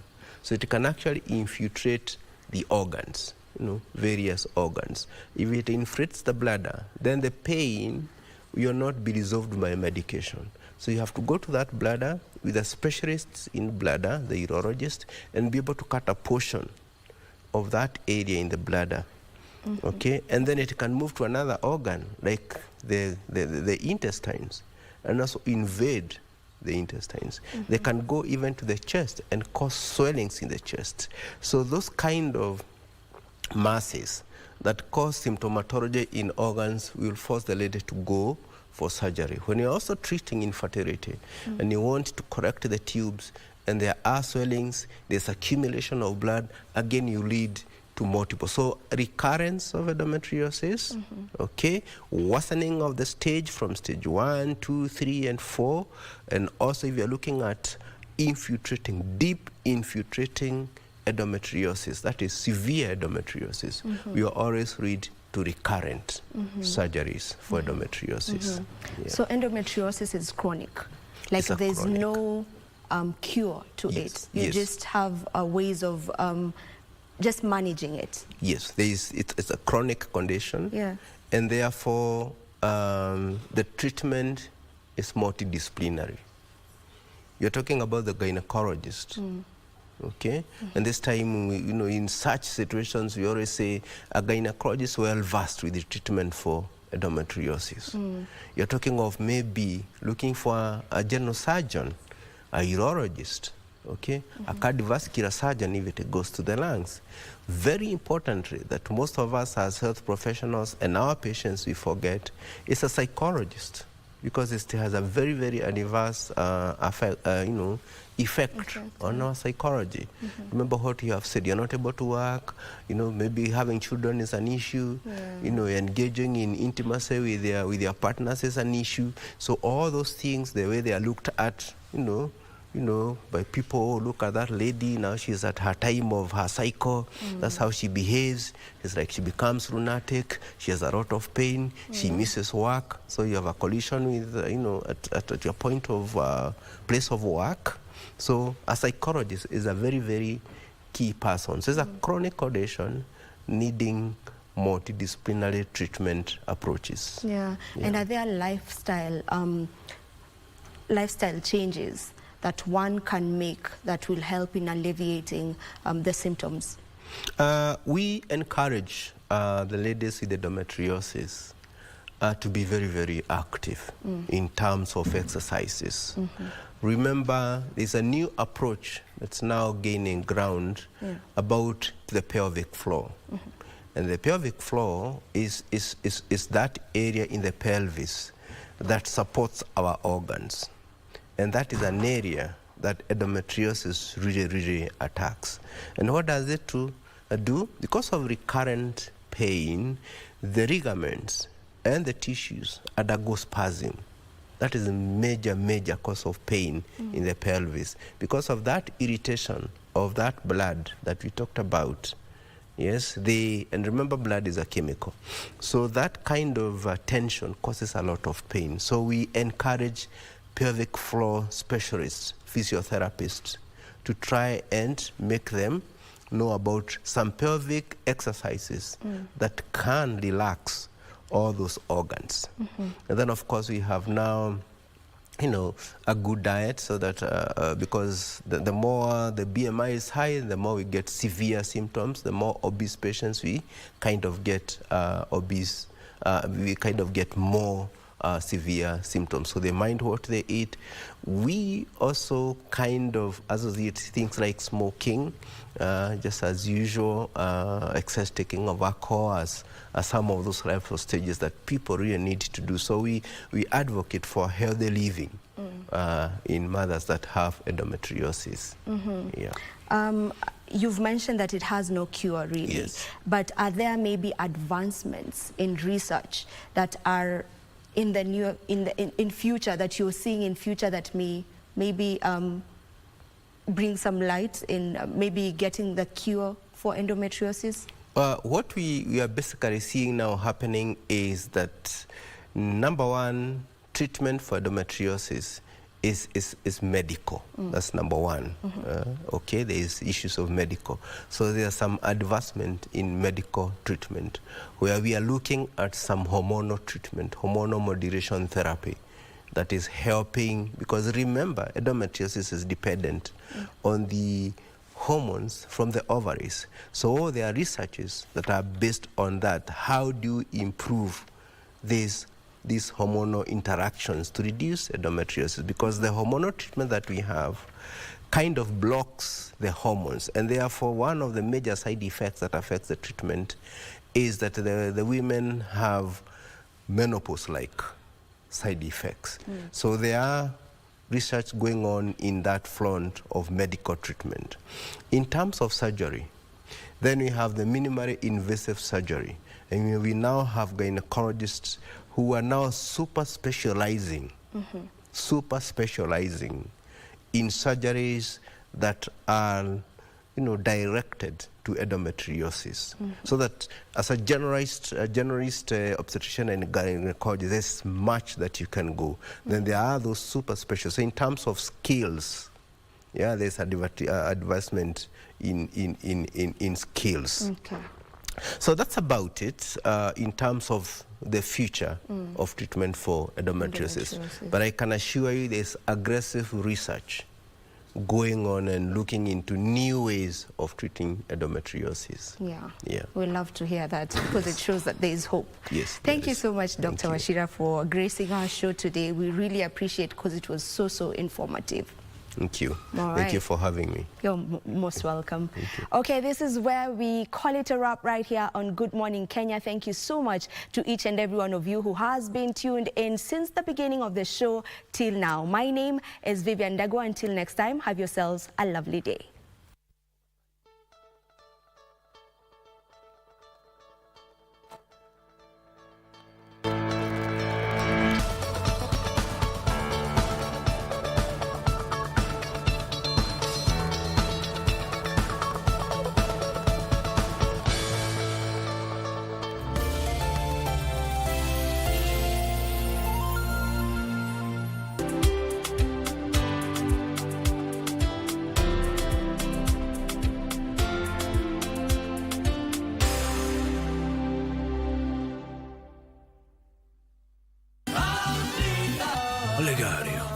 I see you're a very successful man. You practically have all that a person may want in life. Tell me. Take the reins once and for all. Live your own life. Can't you see that the man loves you? He's always after you. But then... So clear the air with him. Is that so hard to do? Mr. Oligari, where is my daughter? Huh? What did you do with her? What did you do with Amparo? Daddy, where's Ruben? What did you do to him, Daddy? How is he? Let's go. Yes, sir. Amparo!